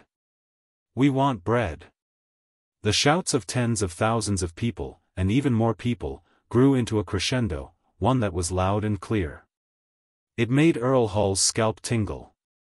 Having participated in the mass at Festival Square, he was no stranger to seeing large masses of people or hearing people booming in one voice. But back then, he could barely be considered a part of the crowd. And today, he was one of the targets of the surging, tidal wave. Earl Hall couldn't help but glance towards the end of the protesters, only to realize that there was no end to it. However, with his rich experience in handling matters, he could make a judgment based on the details he had observed. He could see that there were very few police and soldiers on both sides of the protesters. Compared to the large number of people, they were like the eddies created by a tidal wave, a negligible detail. Earl Hall believed that the protesters that targeted Empress Borough would definitely be clamped down upon with the greatest force possible. It would be impossible for large numbers of soldiers and police to be deployed. The current situation could only mean one thing: there were too many people participating in the protest. As such, the soldiers and police were spread too thin. A protest numbering more than 100,000 people? Perhaps more.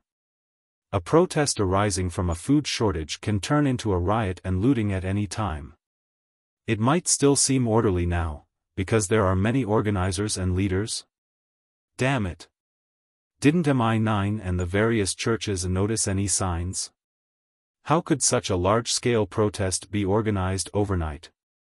Even if Backlund has become a gunpowder keg, it would still require quite a number of matchsticks to light it.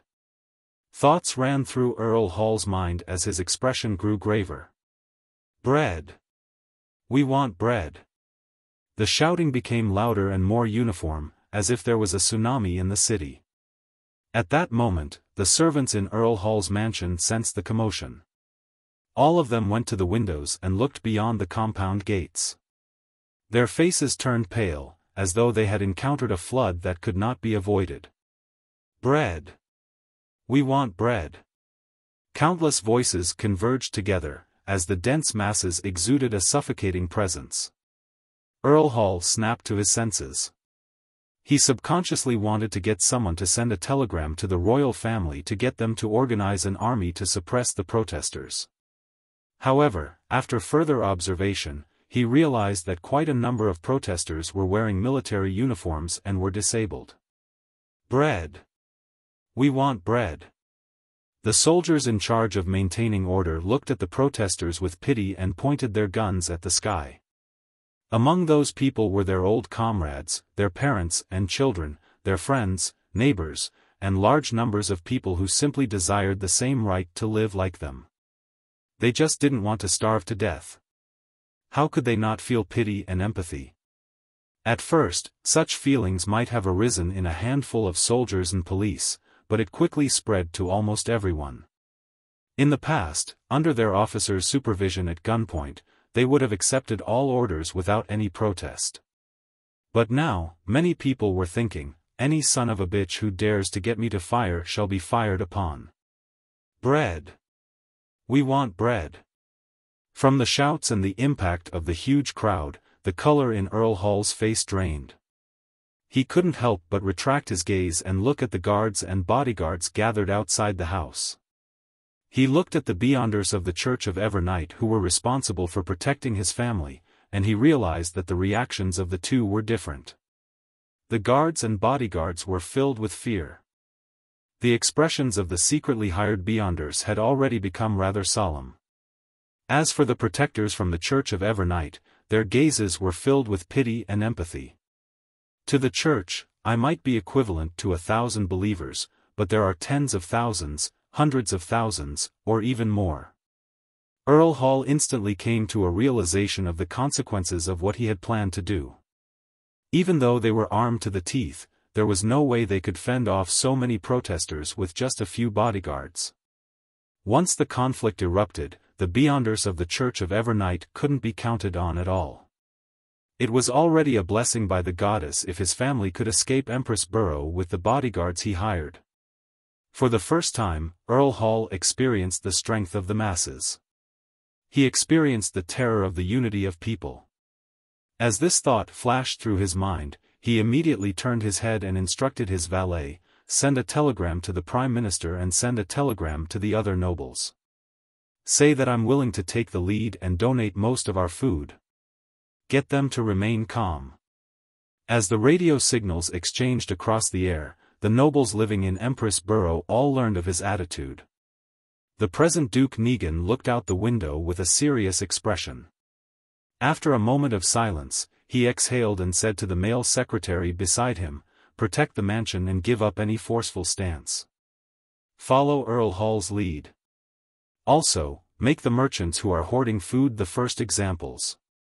By the time the upper-class society came to a consensus and came up with a solution, Earl Hall's heart finally settled back to its original position. He had the energy to head to the dining room to meet his family. When he passed through the dining hall's entrance, he subconsciously scanned the situation inside. His wife stood by the window, looking out the window with worry. His eldest son kept pacing back and forth, appearing very angry and anxious. His daughter stood beside his wife, watching the tidal wave like protesters in silence. Fog Sea, Future. Cadlia stepped on a resplendent bridge formed from starlight and returned to the deck. "Captain, you have to do something about Frank this time." Bosun Nina rushed over and shouted. Cadlia's depressed and sorrowful mood was instantly shattered as she frowned slightly. "What did he do again?" Nina said angrily, "He asked me if I knew how to have children. He wants to study how life is born and how the soul is created." "Did you hit him?" Cadlia fell silent for a second. "I did." Nina didn't hide anything. Cadlia then looked at Frank, who was not far away, ignoring his bruised face. "You should first study how fish breed." "All right." Frank scratched his head and heeded his captain's orders. Following that, Cadlia nodded at the shadow which extended out from the cabin, the pale-faced bloodless Heath Doyle. "Everything's fine now." Heath Doyle clearly relaxed. "Yes, Captain." After this farce with her crew, Cadlia finally returned to the real world. While they weren't paying attention, she rubbed her temples and flew into the captain's cabin. Following that, she sealed the cabin with magic and took out the Grade 0 sealed artifact, Magic Wishing Lamp. After finishing her preparations, Cadlia sat at her desk and lowered her head. She used Jotun to recite Mr. Fool's honorific name to report to him about Queen Mystic. Holding a lantern in hand, Klein surveyed the surrounding area of the northern city ruins. He turned his head slightly and listened for a few seconds before following the process of entering the world above the gray fog. He then sat on the high-back chair belonging to the Fool at the end of the long model table, spreading his spirituality towards the crimson star representing the hermit. Queen Mystic has some preliminary clues to the primitive island. She plans on leaving the safe sea route to do an extended search.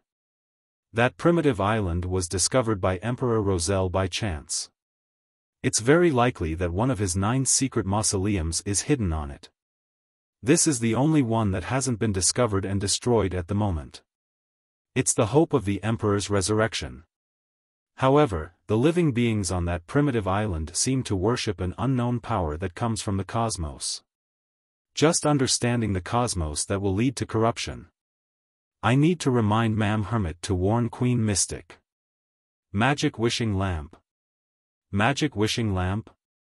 So this Grade 0 sealed artifact is in the hands of Queen Mystic. It's a combination of a miracle invoker's beyonder characteristic and a characteristic of unknown origins. Even a true deity can't shatter it. Just as he finished listening to 0-05's description, he immediately adjusted his vision and enlarged the scene of the golden kettle-like magic wishing lamp. Suddenly, the wick at the mouth of the magic wishing lamp lit up.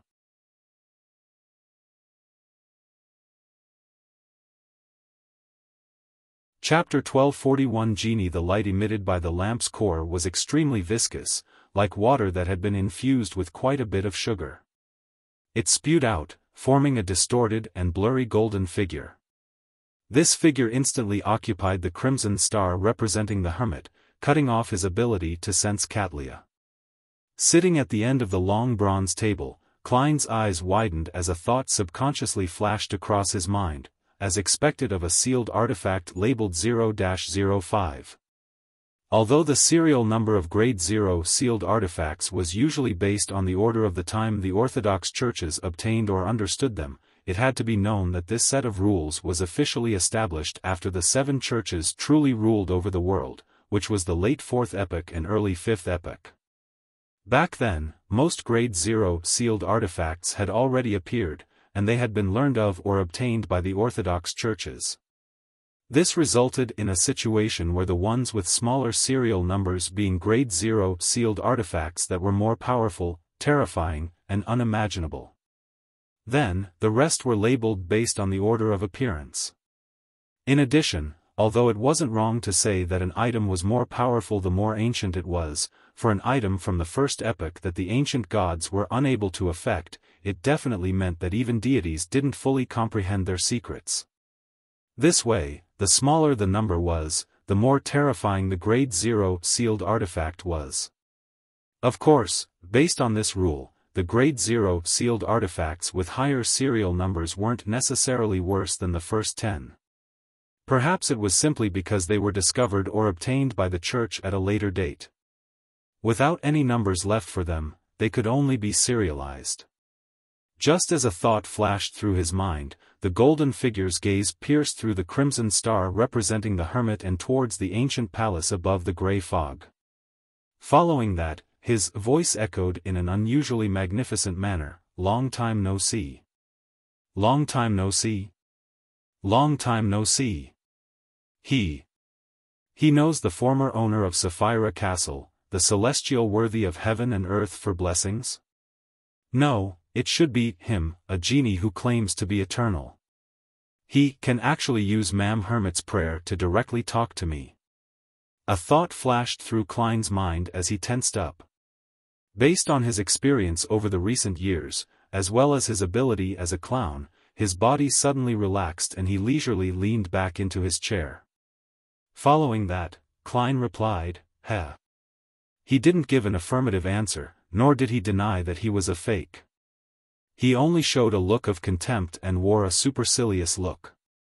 The blurry golden figure harumphed. "You've actually been weakened so much. It's no wonder that I haven't heard of your honorific name in the past few millennia." Honorific name. Weak. He really knows the former owner of Sapphira Castle. Is that an existence who was active during the first epoch? Amidst his thoughts, Klein smiled and said, "What you see might not be the truth." "Huh." The twisted and blurry golden figure laughed and said, "You're still your usual self, always trying to scam others, but the condition of Sapphira Castle cannot fool me. Under normal circumstances, there's no way for me to pass through the outer layers of protection to communicate with you. How do you know that I didn't do it on purpose?" Klein asked in a relaxed manner. "There's no point in lying to me," the distorted, blurry golden genie immediately replied. "Why do I feel like the victim of fraud is saying that I'm penniless, to the point of having sold my kidney? Back then, what did the previous owner of Sapphira Castle, the one suspected to be the celestial worthy of heaven and earth for blessings, do to the genie? Part of the characteristics of this magic wishing lamp is that of a miracle invoker." Using his lampooning to relieve the pressure in his heart, Klein smiled. "It's not up to you to decide whether there's any point." The blurry golden figure trembled slightly. "From the state of Sapphira Castle, you seem to have a need for a miracle invoker beyond her characteristic." He did not harp on the topic and instead pointed out the situation he had observed. "This fellow can actually see through this matter. His level is really very high. He is able to separate the miracle invoker beyond her characteristic from the magic wishing lamp." Klein's eyes narrowed as he nearly lost his composure. He immediately controlled his actions and expression and replied with a smile, "If you think so." The blurry and distorted golden figure once again made his magnificent voice echo above the grey fog. "We can make a deal. You will remove my seal and give me freedom. I will leave the miracle invoker beyonder characteristic to you and only take away the portion that belongs to me. As for a witness, let's use our Sphirot. Although both you and I have means to resist the backlash and reduce the damage caused by breaching the contract, it won't be without a price. We both need to consider the consequences. I promise I won't stay here any longer than necessary. Sealed. Sphirot. The terrifying nature of the magic wishing lamp is a seal of an existence that's at least at the true deity level. With a thought, Klein quickly analyzed the viability of the matter. Soon, he made a decision. He was not to be bewitched. There were two reasons for this.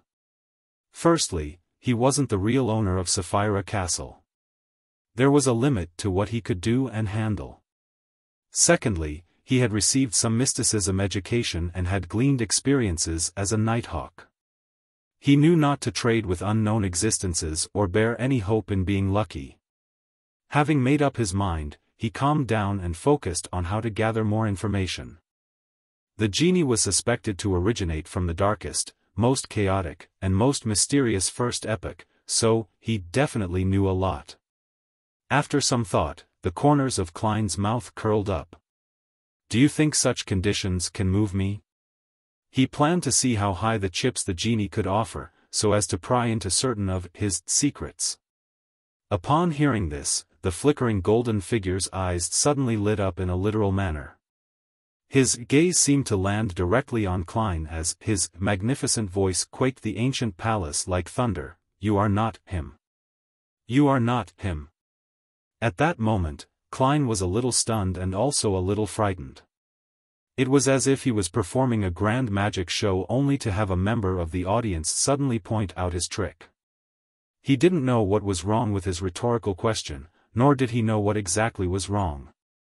It was difficult for him to analyze the pros and cons in a short period of time, and give a reaction that matched the current situation. Why did he suddenly realize that I'm not the former owner of Sapphira Castle, the suspected celestial worthy of heaven and earth for blessings? Isn't my rhetoric question very reasonable? Since we're talking about a deal, bargaining should be allowed. The former owner of Sapphira Castle that the genie knew wasn't like that? Impossible. Why would a person who's good at deceit show his hand so readily? How can there not be some level of negotiation and pressure? Shit, too many thoughts are running through my mind. Nearly 10 seconds have passed. I didn't immediately answer the genie's accusation, so it's a form of indirect admittance. When it came to being exposed, Klein didn't have much experience. He was momentarily unsure for a response. Just as he raised his vigilance and was about to produce the Staff of the Stars and activate Sapphira Castle's powers to resist the possible attack from the genie, the golden and blurry figure suddenly laughed. Ha! Ha ha ha! Ha ha ha! This laughter seemed to stir his soul, causing Klein, who was inside Sapphira Castle, to nearly show signs of losing control. It wasn't easy for him to remain calm. There's no intention to attack, but the influence of natural dissipation. What's the genie laughing about? What's so funny? Klein frowned as he thought of one possibility after another, but he felt that they didn't match reality. After a few seconds, the genie's laughter stopped and, he happily quipped, even for existences at our level, fate is still so miraculous. Regardless of who you are, the deal I proposed is still on the table. As long as you remove the seal and release me, I will return to the cosmos with the portion that belongs to me. As for the rest, I will leave the miracle invoker beyonder characteristic to you. In addition, I will grant you 3 wishes. How's that? Isn't that enough? Cosmos. When Klein heard that, his eyelids twitched as he sharply sensed danger. This was a warning from his spiritual intuition. He had originally thought that he could pretend to agree and obtain more information before using Sapphira Castle to go back on his promise, but now he suddenly felt that he could not make the promise. Hence, Klein decisively said, "Leave." As he spoke, he cut off the connection between himself and the crimson star representing the hermit. The blurry and distorted golden figure suddenly expanded and dissipated, leaving only his voice echoing, "You will eventually agree." Only when the world above the gray fog had its calm completely restored did Klein slowly let out a breath and silently mutter to himself, "The genie is a powerful creature from the cosmos." Was it sealed within the magical wishing lamp in the first epoch or earlier? The person who sealed him might be the previous owner of Sapphira Castle, the existence suspected to be the celestial worthy of heaven and earth for blessings. This can be inferred from the ingredients used to form the magic wishing lamp's beyonder characteristics. So, that's how the genie sensed that I wasn't the previous owner of Sapphira Castle when he questioned me? But I did consider this point, so my question wasn't logically unsound. Unless, back then, the former owner of Sapphira Castle and the genie had come to some sort of tacit understanding or had some secret. The bulk of the genie's powers likely can't extend out of the seal, but he can use the beyonder characteristic that forms the seal. The unique characteristic of granting wishes is likely from the miracle invoker characteristic. Then, the genie uses his level to magnify it. Amidst his thoughts, Klein raised his head to look at the crimson star representing the hermit. He discovered that Katlia didn't notice anything unusual with the magic wishing lamp. Phew! Klein formed a stream of light that contained his warnings and threw it into the crimson star.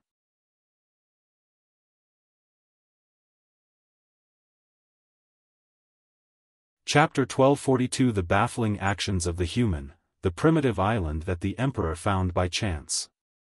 The creatures on the island worship an unknown power that comes from the cosmos. Without reaching the level of an angel, just knowledge of it will result in corruption from the cosmos. Try not to make a wish to the genie, nor bring it to that primitive island.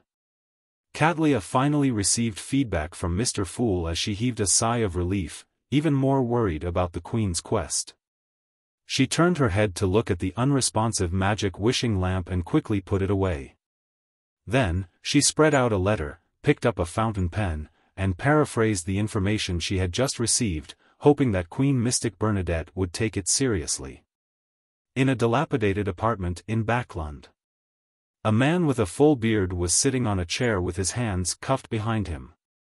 Zio, who had become a middle-ranking MI9 member through her own capabilities, stood in front of the man, with a triangular blade in hand and her two subordinates flanking her.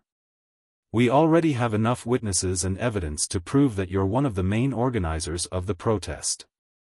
If you wish to reduce your punishment, answer my questions honestly." Before Zio could say a word, the bearded man felt an extremely powerful suppressive force. When she finished speaking, even his mind began to tremble. It was as though bolts of electricity were generated and a pain and numbness that couldn't be perceived could explode at any moment. The bearded man suppressed the fear and weakness in his heart and said, "No one instigated me. I just did what I wanted to do. Don't you all know? The entirety of Backlund has become a gunpowder keg. Even a tiny spark can set off the entire city. And there are countless sparks like me who are willing to take the risk. Those darn nobles and merchants hoarded so much food while there are already people in East Borough who are starving to death. You can do whatever you want to do to me. I've never believed in their promises. The reason why we agreed to end the protest was because everyone had received a lot of food." Zio was about to ask further when she suddenly turned her head to listen to the commotion in the distance. Sounds of rumbling could be heard from somewhere. It was deep, hoarse, and layered. "Has the Fasak, Intis, or Fainapotter army broken through our defenses and begun to attack Backlund's defenses?" Zio's expression instantly turned solemn. Back in the forsaken land of the gods, after Klein returned to the real world, he immediately attempted to reach out his hand to see if he could pull out the magic wishing lamp from the fog of history. Soon, he confirmed that he couldn't summon sealed artifact 0-05. Indeed, it involves a uniqueness, or should I say, Sapphira. In short, the genie is indeed a high-ranking existence that was sealed. At the very least, he is a king of angels. There's no way to make use of him. Klein let out a breath and turned his attention back to the hunt of dark demonic wolf Kotar. He had made a lot of preparations during this period of time, and he ran through and confirmed the plan above the grey fog. However, he was in no hurry to take action. He spent quite a bit of time checking the loopholes and mending the imperfections. 2 to 3 days later, it was dark and silent in the wilderness. Wearing a silk top hat and a long black trench coat, Klein held a lantern that emitted a faint yellow glow. With a solemn expression, he reached out his right hand and grabbed at the air. At that moment, a bolt of lightning streaked across the world, illuminating it. Following that, he dragged out a figure. It was him holding the illusory staff of the stars and a lantern. Right on the heels of that, his true body entered the fog of history as he dashed to a time before the first epoch. He hid inside the old stacked cities. His historical void projection suddenly came alive as an area that he had been exploring recently had surfaced in his mind. He used the power of the staff of the stars to directly move to it. This was a huge distance away from where his actual body was. Even if there was a problem with the projection, no one would be able to lock onto the exact location of where his true body was when he returned to reality. Surveying the area, he took in the dried riverbed and a boulder that stood deep in the darkness like a monster. He no longer maintained his staff of the stars' historical projection, letting it quickly fade away and disappear with a shake of his right hand. After doing all of this, he walked to the boulder, put down the lantern, and began chanting an honorific name in Jotun, the Dark Lord that exists alongside history, the embodiment of countless miracles, the God of wishes. This was the dark demonic wolf's honorific name that he had obtained from the Evernight goddess. Although the mythical creature might not be using it anymore, or had perhaps changed it a long time ago, it was undoubtedly referring to him when it came to mysticism. Deep within a mountain range, in an ancient castle, giants, elves, humans, and vampires each held the role as gardeners, chefs, servants, and guards. They all had different expressions and would whisper to each other when they met, making them appear lively and intelligent. However, once they returned to their rooms, they would immediately turn dull. Their eyes would no longer move as their bodies floated up and hung from the ceiling. In the depths of the castle, in a hall where only lightning could light it up from outside the window, a huge figure lay quietly in the darkness. Its body was like a tiny mountain that was covered in dark short fur. Its pitch-black pupils covered at least 3/4 of its eyes, and at its forehead was a tuft of grayish-white fur.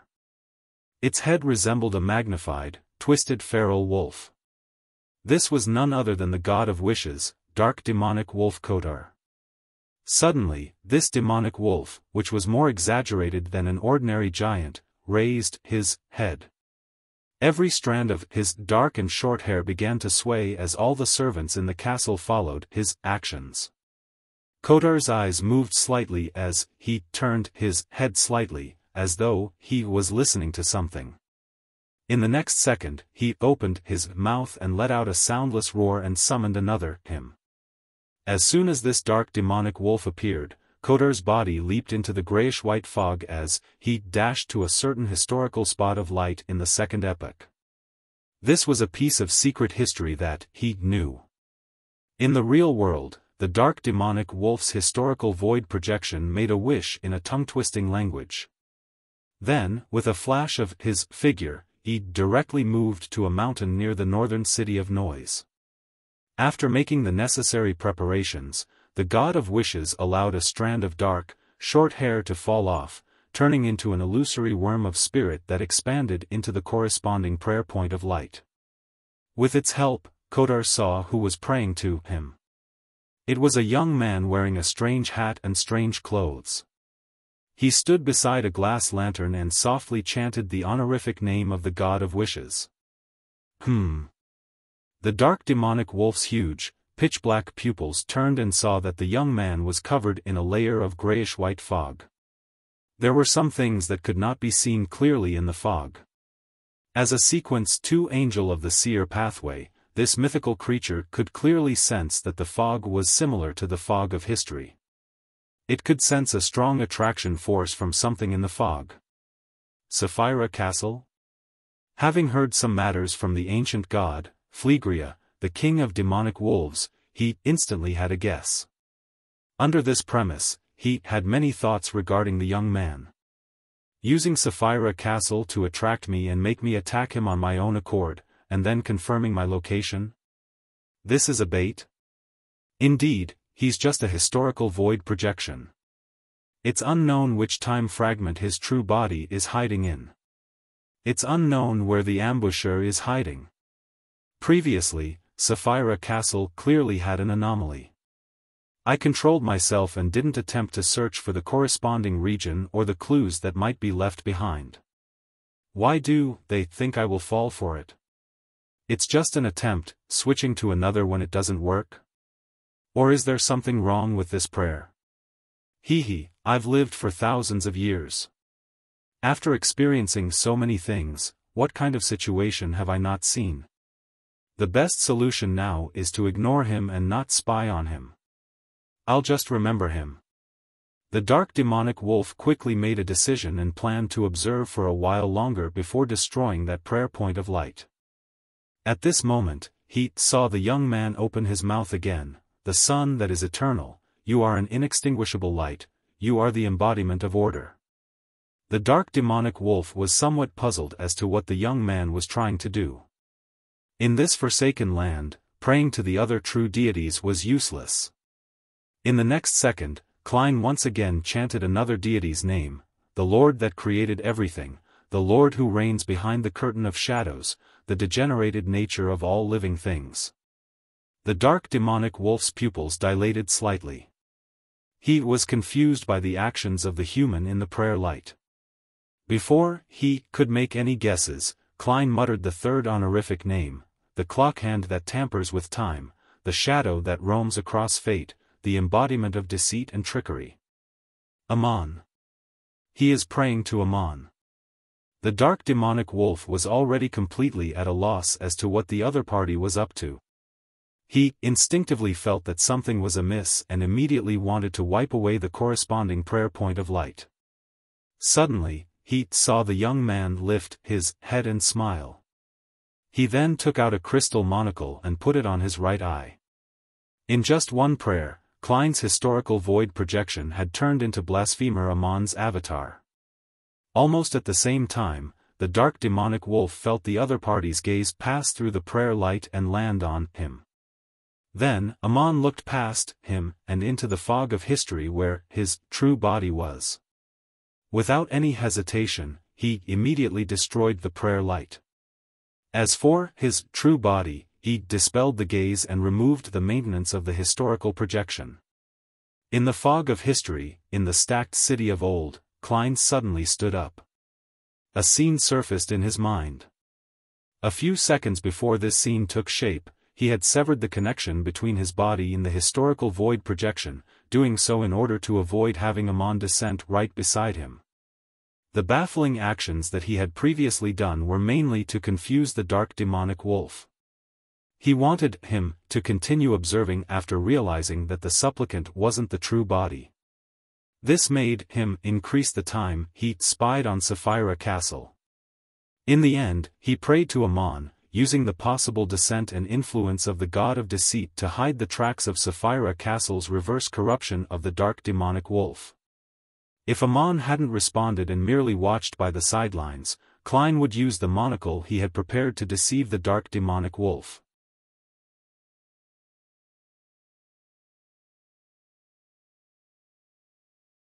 Chapter 1243 Hectic but not confused. Deep within a mountain range, in the ancient castle. As soon as dark demonic wolf Kotar returned from the fog of history, he instinctively removed all connections with the outside world. He was prepared to abandon this place and move elsewhere. Although he still hadn't figured out what had happened, with an accident already happening, his experience told him that he couldn't take any chances at all.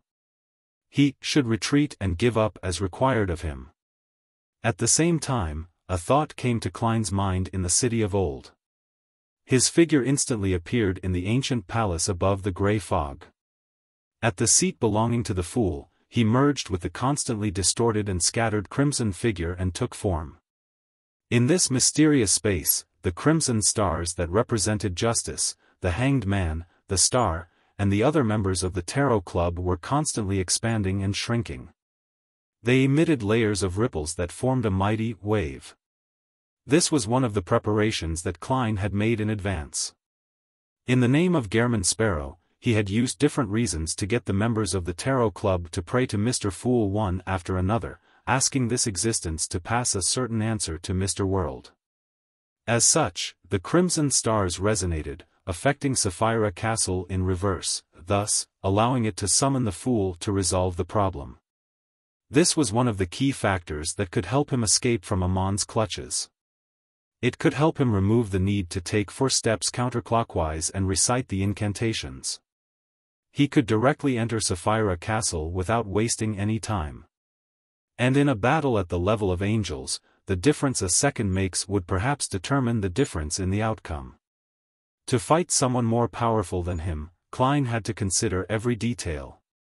Sitting in the high-back chair belonging to the fool, he beckoned for the staff of the stars and sea god scepter while observing the other changes in Sapphira Castle.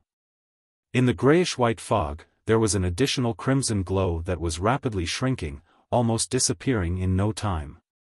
Around the fool's seat, ripples of light bloomed as though they were forming a pure passageway. He could barely make out a gigantic demonic wolf's figure from the crimson glow. This was a result of Kotar's spying on Sapphira Castle. Through the passage of time, he had gained a certain understanding of the situation and had unknowingly been invaded. As such, he established a preliminary connection with Sapphira Castle. Of course, as an angel and a god of wishes of the second epoch, he had the right level and ability to sever such a connection and get rid of the corresponding corruption. If Klein didn't make use of these 1 or 2 seconds, he would lose his lock on the dark demonic wolf.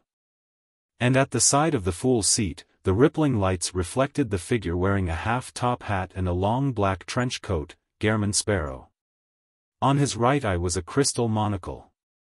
Amon. It was unknown what loophole this blasphemer's avatar could use to slow down the rate at which Klein's historical void projection dissipated. Then, he used the subtle connection between Gehrman Sparrow, Klein's actual body, and Sapphira Castle in an attempt to invade the world above the grey fog from the special scene summoned by Sapphira Castle. As the halo spread out, Gehrman Sparrow's long and powerful palm pierced through the barrier and suddenly entered the ancient palace, as though it had opened an invisible door.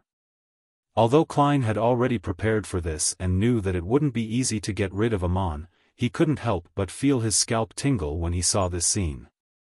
He was afraid that in the next second, he would grab a crystal monocle and put it on his right eye. This was something that had to be resolved in 1 or 2 seconds. Otherwise, the ownership of Sapphira Castle would be a question left in the air. Without any hesitation, distorted and transparent worms of spirit appeared on the surface of his skin. They quickly gathered together, forming another Klein. After catching the sea god scepter, Klein stirred the power of Sapphira Castle. With the augmentation of the layers of invisible waves, the blue gems lit up, causing violent bolts of lightning to form silver balls that rolled into the rippling light. Amidst the crackling sounds, the palm that pierced through Sapphira Castle instantly shattered and evaporated. The spherical lightning that was filled with destructive aura expanded outwards, descending into reality, enveloping the monocled Gehrman Sparrow. This historical void projection was only barely maintained with the use of loopholes, so it collapsed after suffering such a strike. He could only adjust the crystal monocle and shake his head in regret as he watched his figure rapidly fade away after being shattered by the electric bolts.